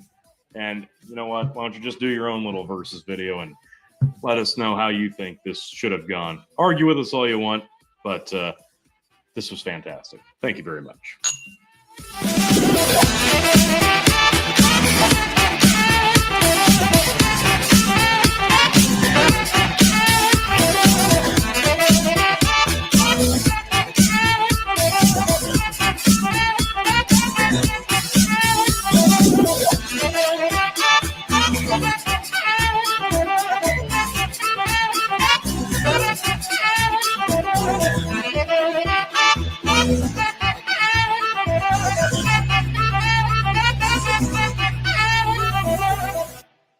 Here and see if it just smooths itself out.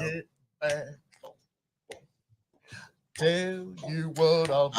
Yes, folks. And now we move on to the number one KOE Nation video in the history of YouTube, folks, which is the most important part of YouTube. Yes, the number one most viewed video of all time here at the KOE Nation, folks. And that, of course, is, let's bring it right on up, folks. Yes, Blanton's versus Colonel E.H. Taylor versus Eagle Rare versus Buffalo Trace.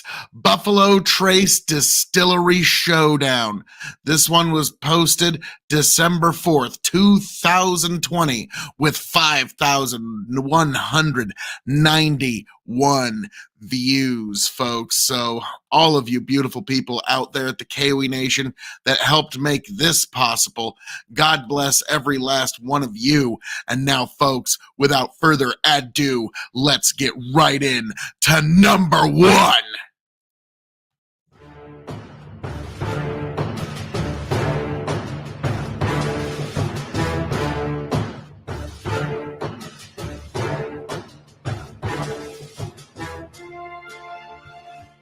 Welcome, one and all, to a very special Buffalo Trace edition of the KOE Nation. I am your King of Extreme, Phil KOE, joined by my indomitable broadcast partner, The Blend Master, Tony G. Like, share, subscribe.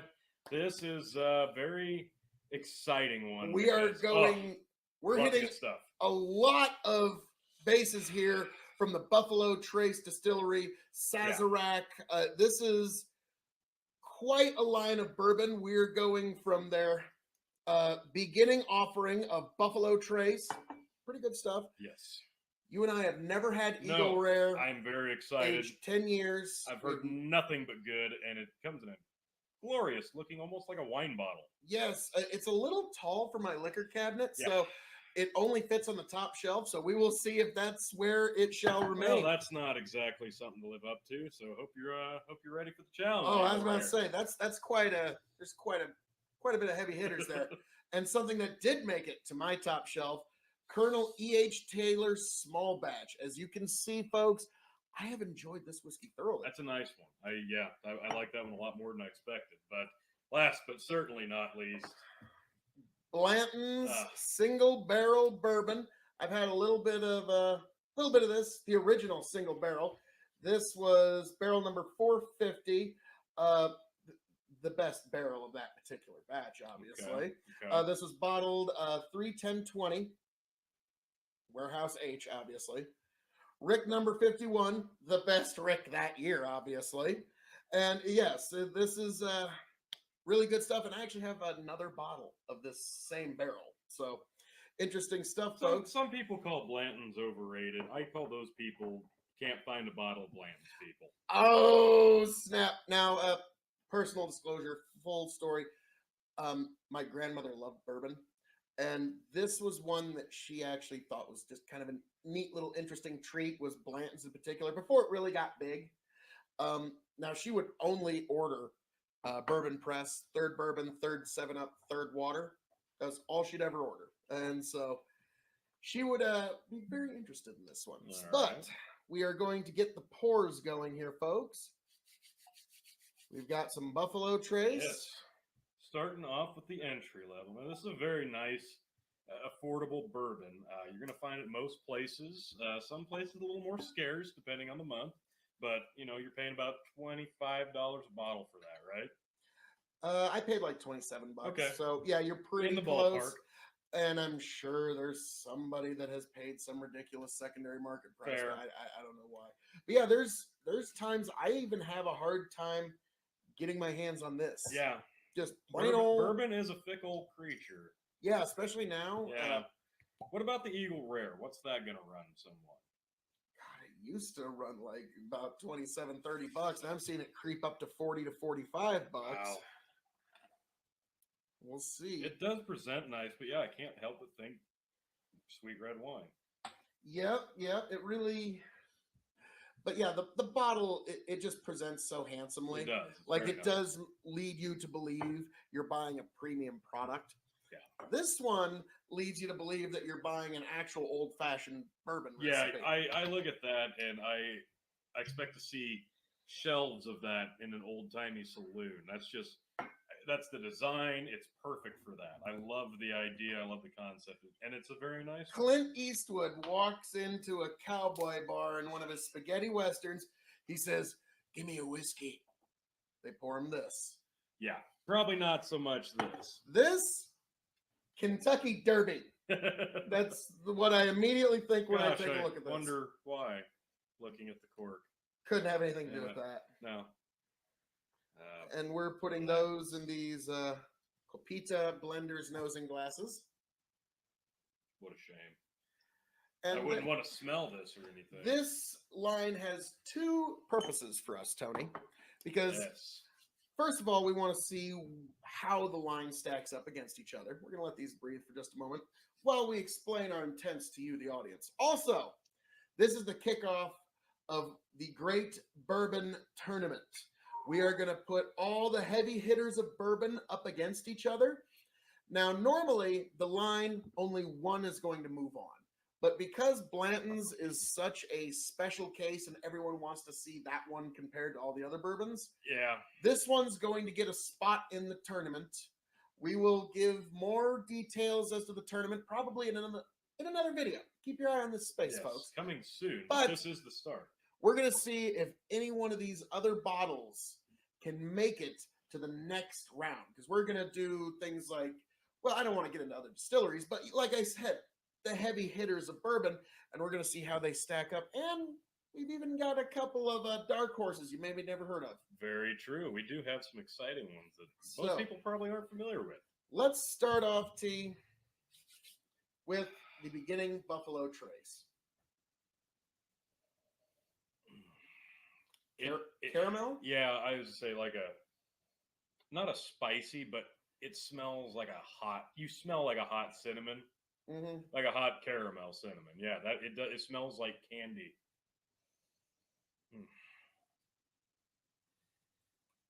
The heat comes through in the palate for me. Mm-hmm. The sweet is in the nose. Yes. And we've reviewed this before. Unfortunately, the video didn't quite come through. Yeah. So while we're here, Mm. your general grade on this, T.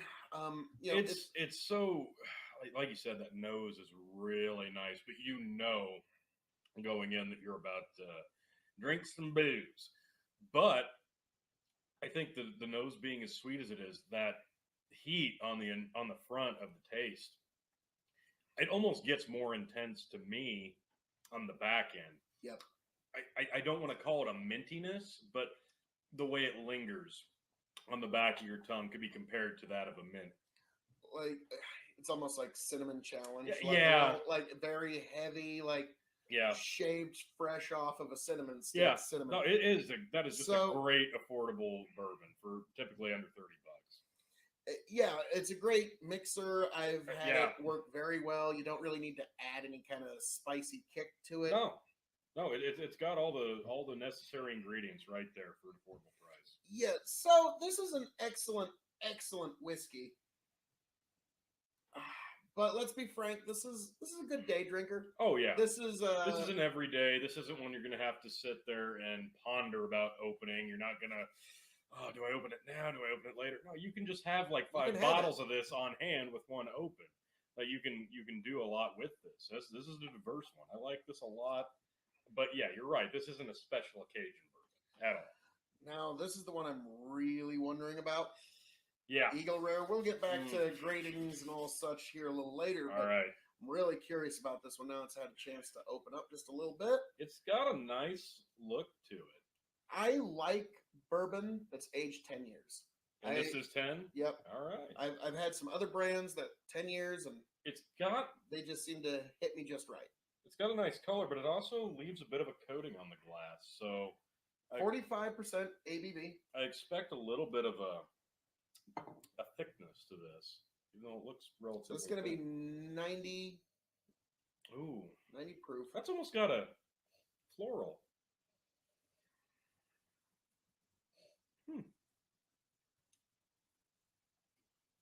Very smooth on the front, but it does have a spice kick on the back. It's not. It's not cinnamon. It's a peppery allspice. I was gonna say peppermint, but yeah, no minty sweetness on the back. It's all. Yeah, it's a very There's the texture. Oh yeah.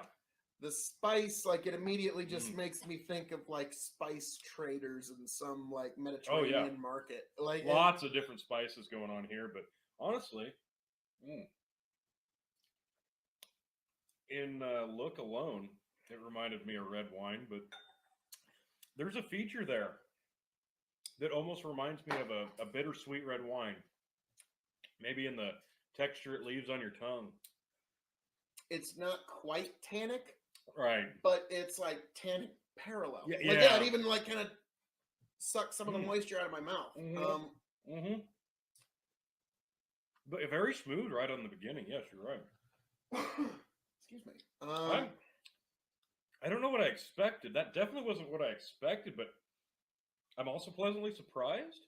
Yeah, that's a spicy meatball right there. That now. is very, very spicy in a good way. I suspect like not much sweetness. Just because I know the kind of palates that you like. Like you love the Macallan in Scotch, which is overly minty. Like this one has some powerful spice on the back. Yes. And I think this one is probably one of your. I'm liking it a lot. I mean, the more I try it, the more I like it. At $40, is that one you'd spring on? You know, I think I would. As many people as I see rave about this one, I can see why now. Yeah, you're right. Like it shouldn't be quite $40, but I can see why people would pay that and more if this is a flavor you really like, which I'm very interested. I picked it up, it was $27, or it was about $27, and I just been sitting on it for months now. Yeah, and I've been eyeballing it for months. I just figured it'll probably be like a slightly better version of this, but no, very different. Which the two of these I hear have a very similar, if not the exact same mash build. Really, which does show the quality of their cooper and cask making. Like that's because a lot of Buffalo Trace, there's only a very select few mash builds.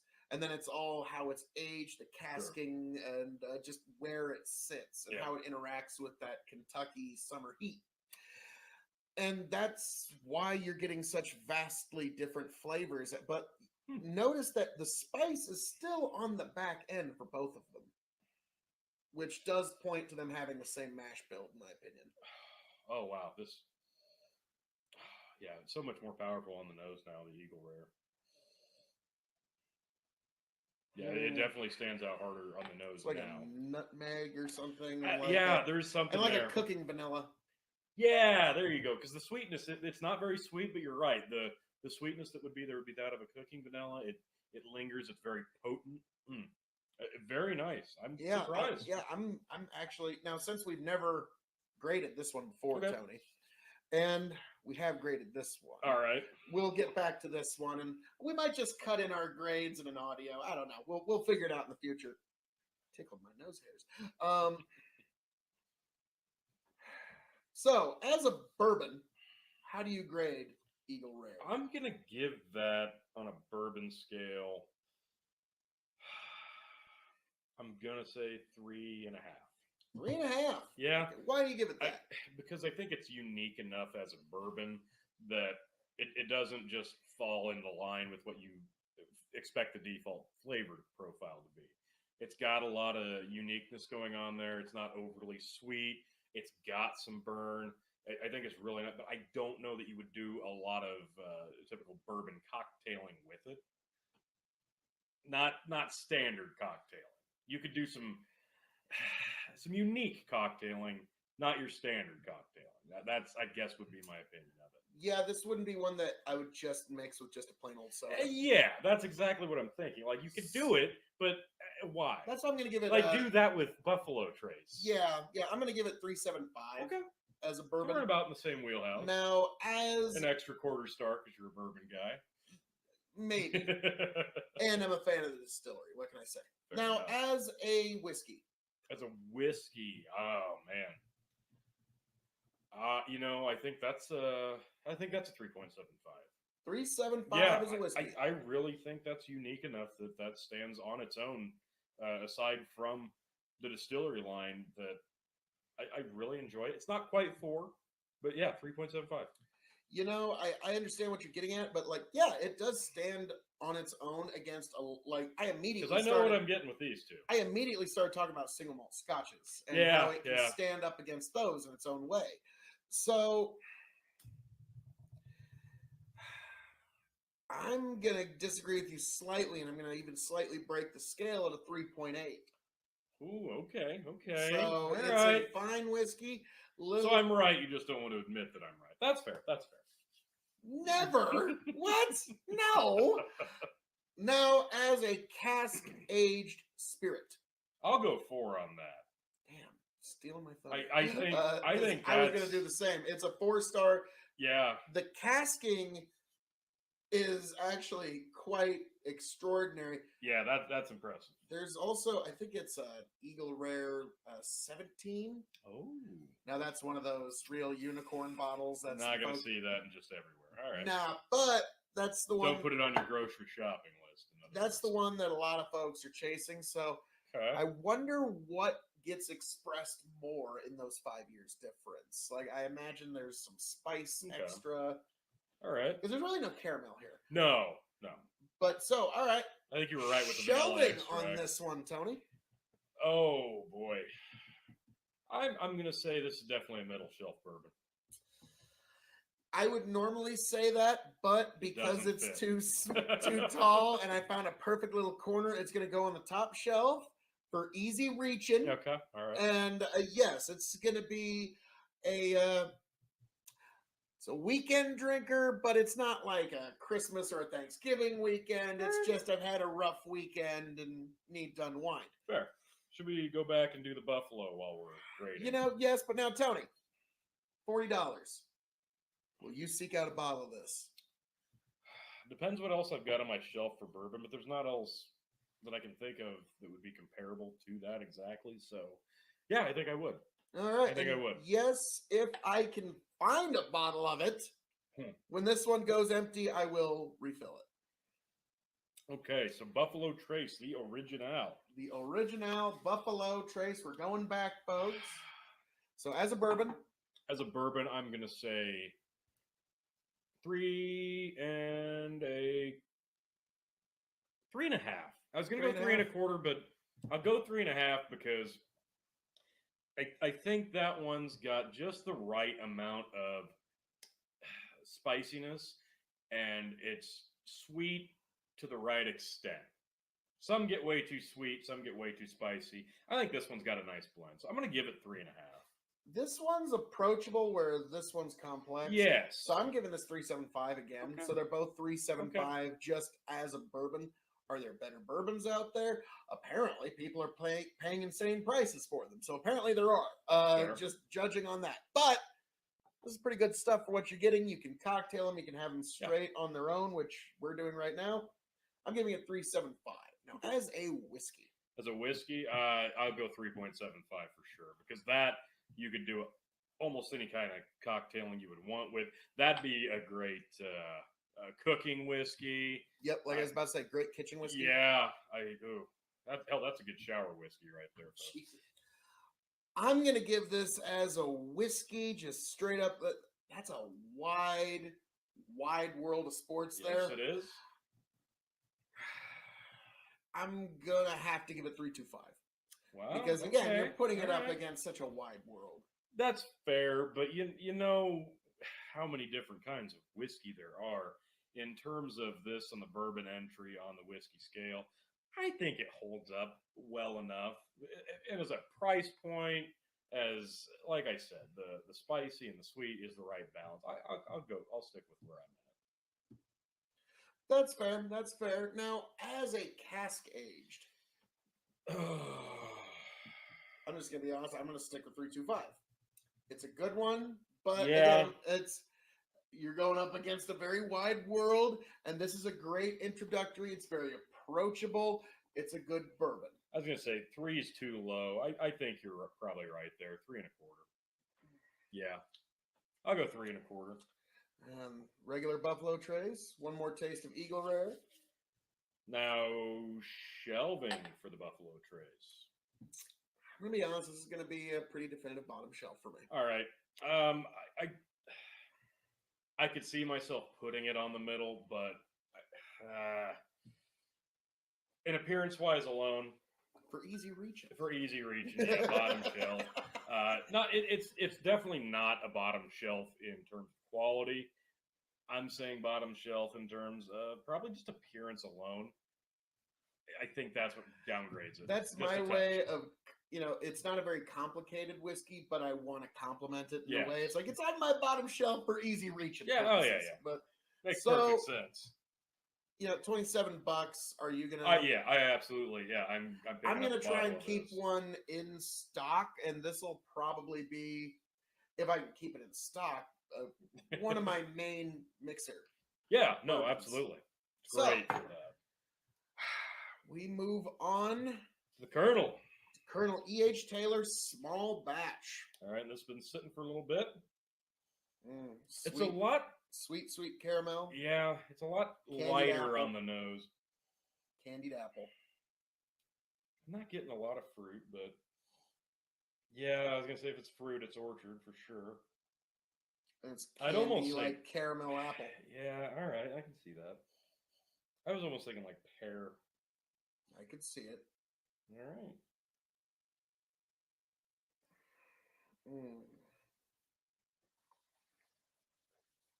Oh, that's delightful.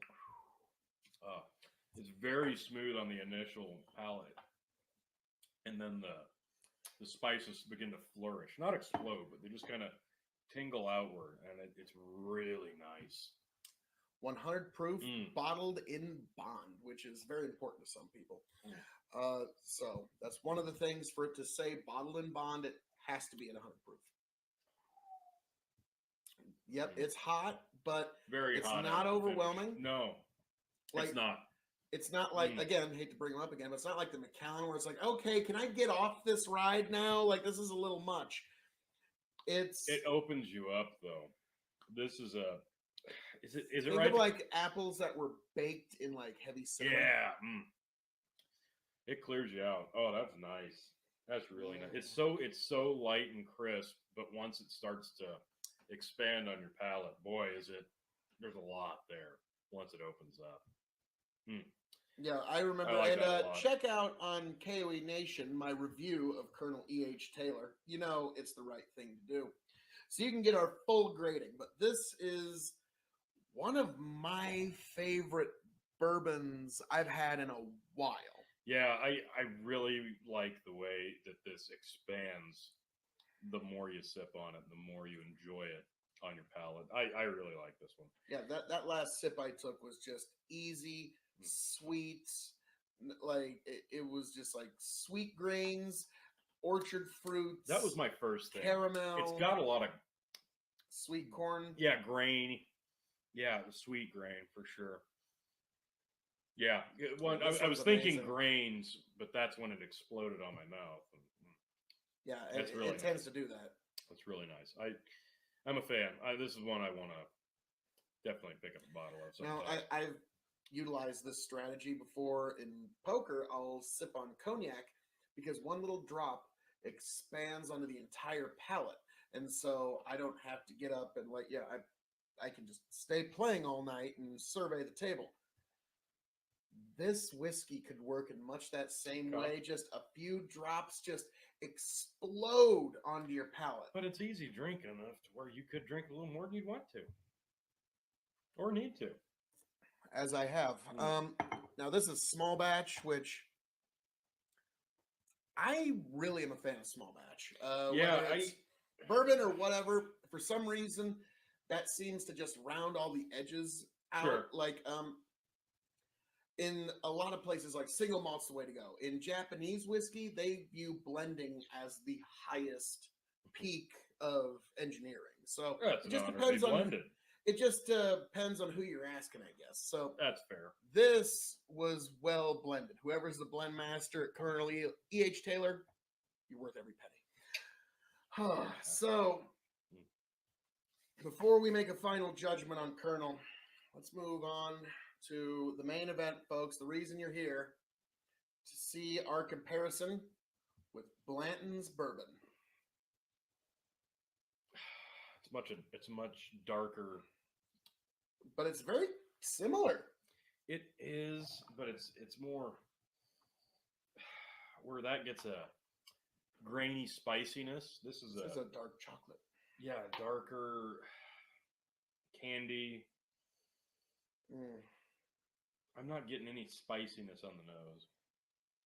Oh, there's a little, but it's just a baking spice. Yeah. It's not anything like we got from the Eagle Rare. Yeah, like a baker's chocolate.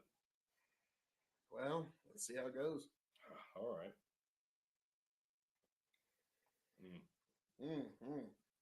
Rich. So smooth. Wow. There's a little bit of spiciness.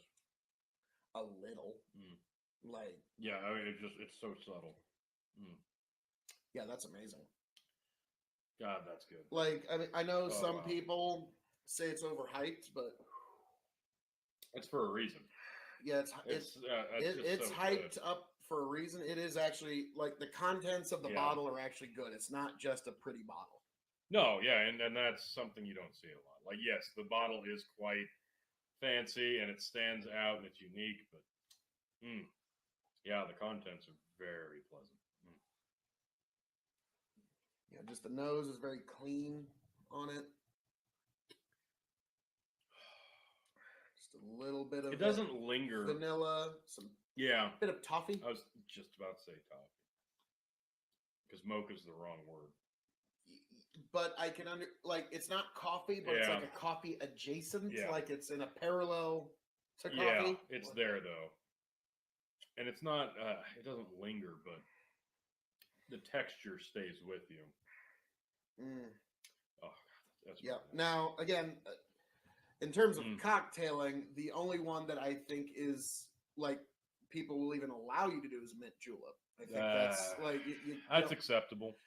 And now, I know a lot of people are going to be just like, "How could you say such a thing?" But would this not make one of the best Irish coffees you ever had? I don't think that would still qualify as an Irish coffee, but yeah. Am I wrong? No, that would go good in a coffee flavored cocktail. Yes. Now, I'm not saying do it. I'm just saying it would be great. Yeah, actually, I think that is necessary. That needs to be tried at least once. That would it's almost too perfect. Once in for our that. life. So, Tony, it's almost too perfect for that. We've gone through this lineup here, And we've already determined Blanton's Blanton's is moving on, of course. moving It on has to. into the tournament because it just, yeah.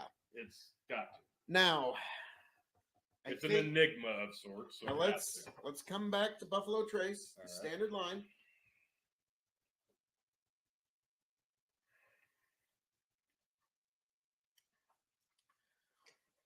Okay. Now, make the case for why this should move on, and then make the case for why it shouldn't. It's approachable. It's very understandable as a whiskey, as a bourbon. It's familiar. It's just really easy to sip on. Case against, it's very familiar. And I think against a whole slew of other opponents, it may easily fall by the wayside. Yeah, the case 4 is that you would be putting the base offering of Buffalo Trace up against all these heavy hitting contenders. The case. I'll put it up against Blanton's right now. Is it winning? No. No. There you go. And here's the heavier question. If you can't win in the prelims, you can't win in the tournament. You know, and I hate to make the cut on this one, but it's a good one. But there is also that slight, I don't know what the, like almost a medicinal, Okay. like very, there's a part to it that I think is just going to stand out too much. Like, okay, this is the Buffalo Trace base line. All right. And so that's why I hate to do it to you. Don't worry, Buffalo Trace. You and I are going to get plenty of good cocktails, but you're unfortunately not moving on in the tournament. We got plenty more reviews to come out of this bottle yet. It's just begun for you. Oh yeah. You'll be fine. Yeah. Like You'll come back. We'll be putting this guy up against Jack Daniels #7, all kinds of crazy stuff. Wonder who will win that. Yeah, that won't be a tough one. Yeah. Now, Eagle Rare. Okay. That was your Buffalo Trace. Ah, yes. I'll put Eagle Rare up against your Blantons here. All right. Hard to believe. Oh my gosh. Hard to believe there's that different. And it has opened up a little bit. There is a candy there that triggering Candy something. cane. Maybe. There's a specific type of candy that is just hitting me. Okay. Case 4. That is so unique, so smooth, and actually after having a few other kinds, it's not nearly as spicy. I think opening it up a bit, the spice dilutes just a touch, maybe.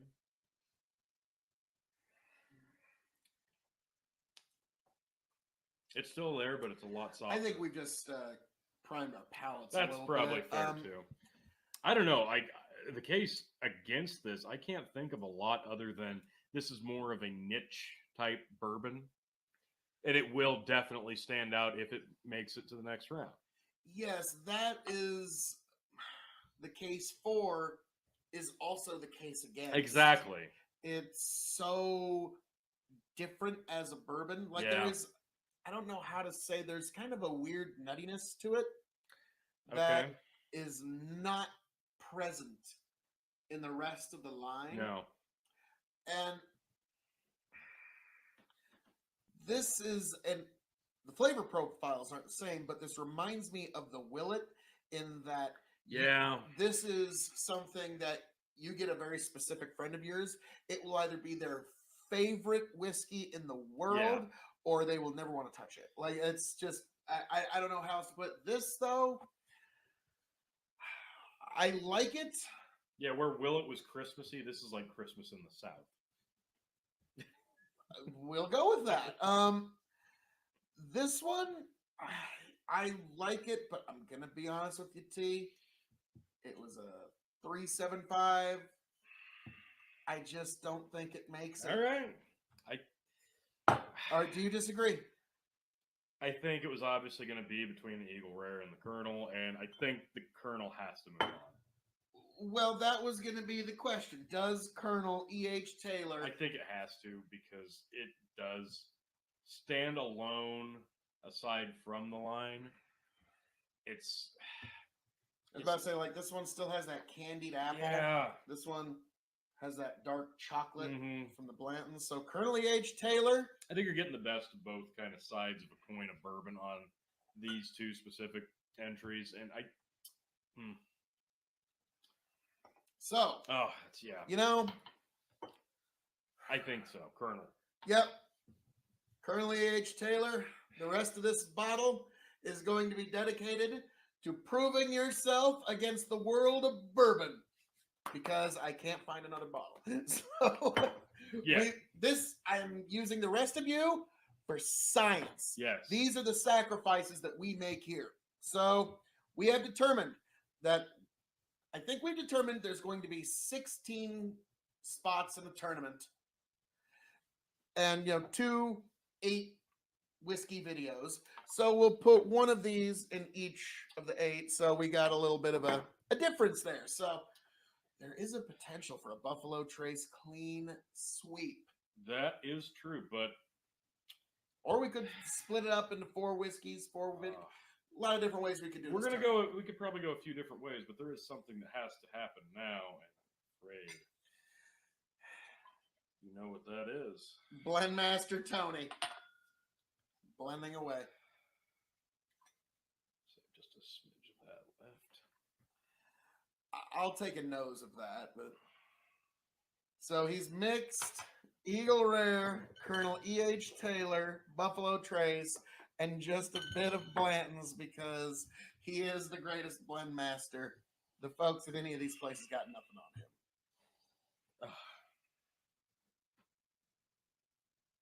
on him.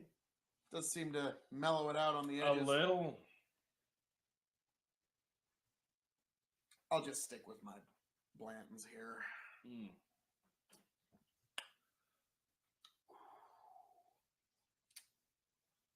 A little hot.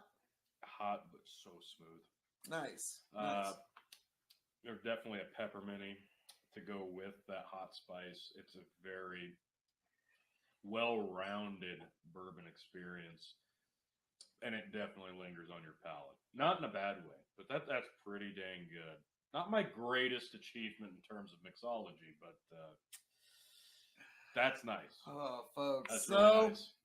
folks, thank you for joining us on this amazing journey. We've had 2 that have advanced in the tournament.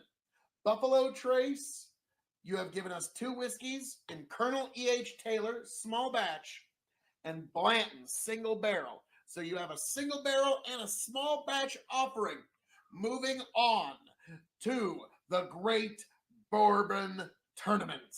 Bum, bum, bum. Yes, folks, it's going to happen here. Keep your eye on this space. We have reviewed some amazing whiskeys here. So, folks, as a numbsay around here.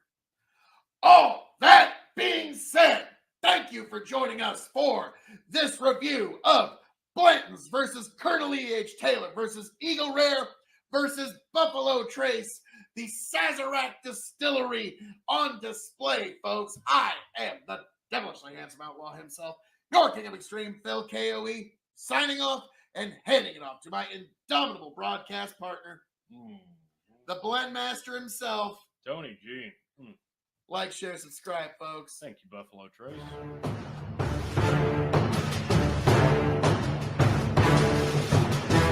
And the old school outro, too.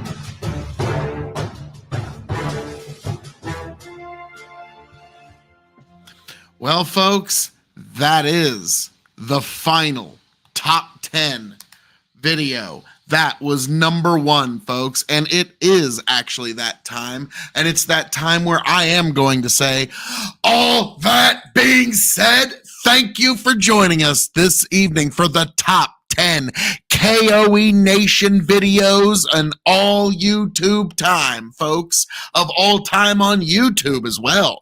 Folks, be sure to like, share, subscribe to the K.O.E. Nation on YouTube. Be sure to check me out on Twitter-X as well, whatever you want to call it, Twitter, X, both of them actually. Go to both of them and follow me on Twitter and on X, K.O.E. Nation. You can also find me on Twitch and on TikTok, also under K.O.E. Nation. Yes, folks, This is all very on brand.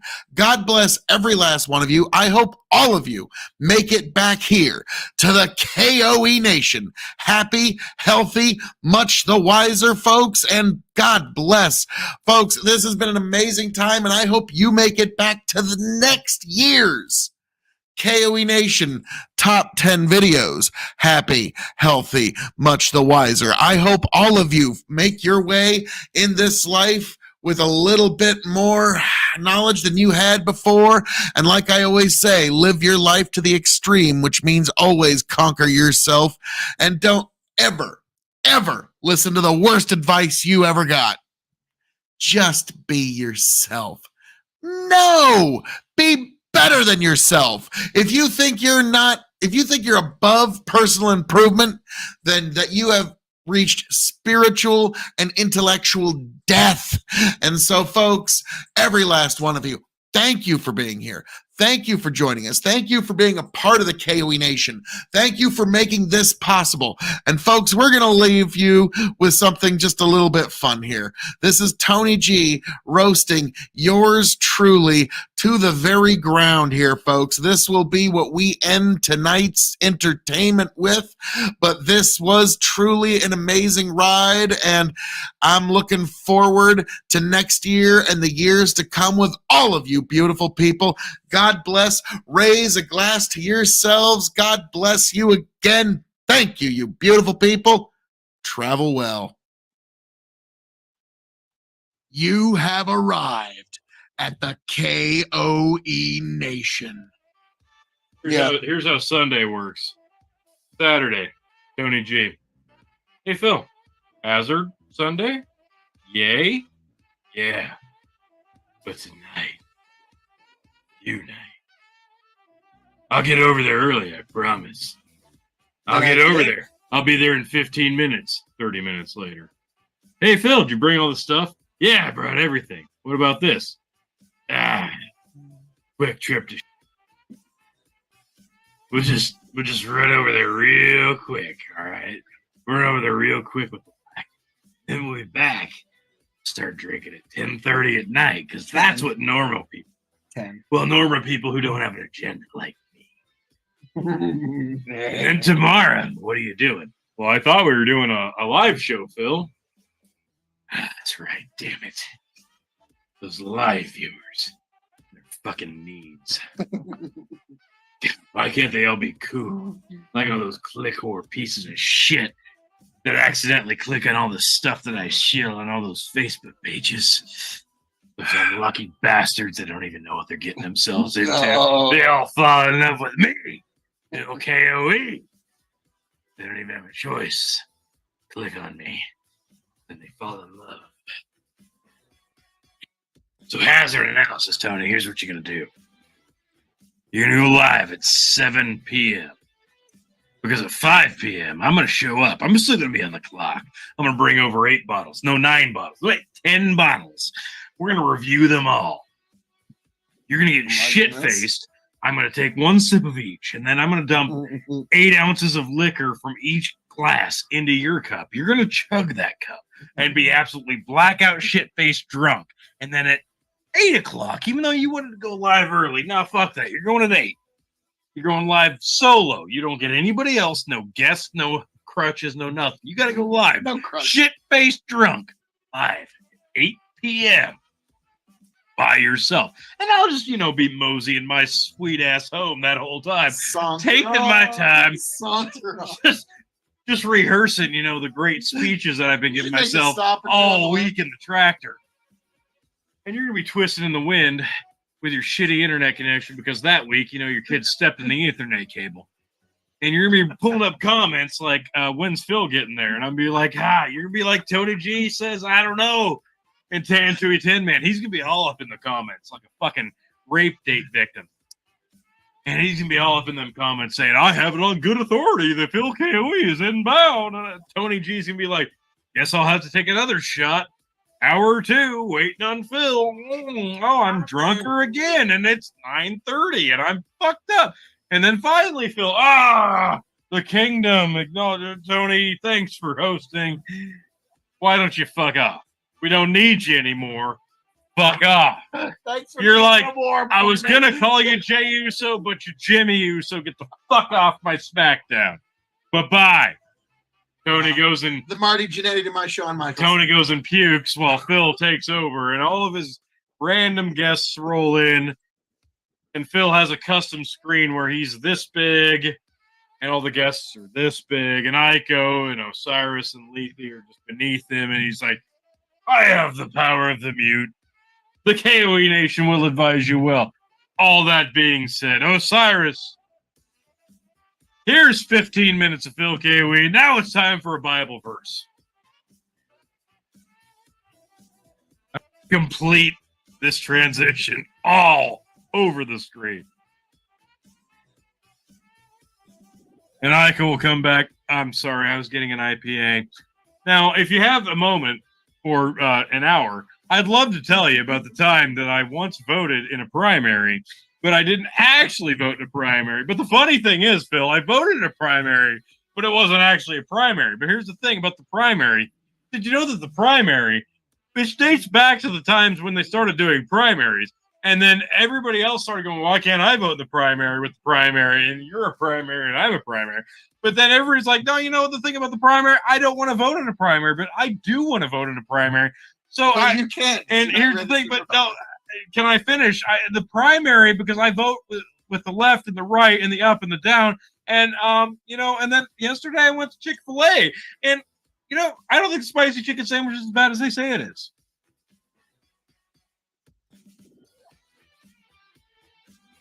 Welcome, one and all, to the KOE Nation, folks, for a very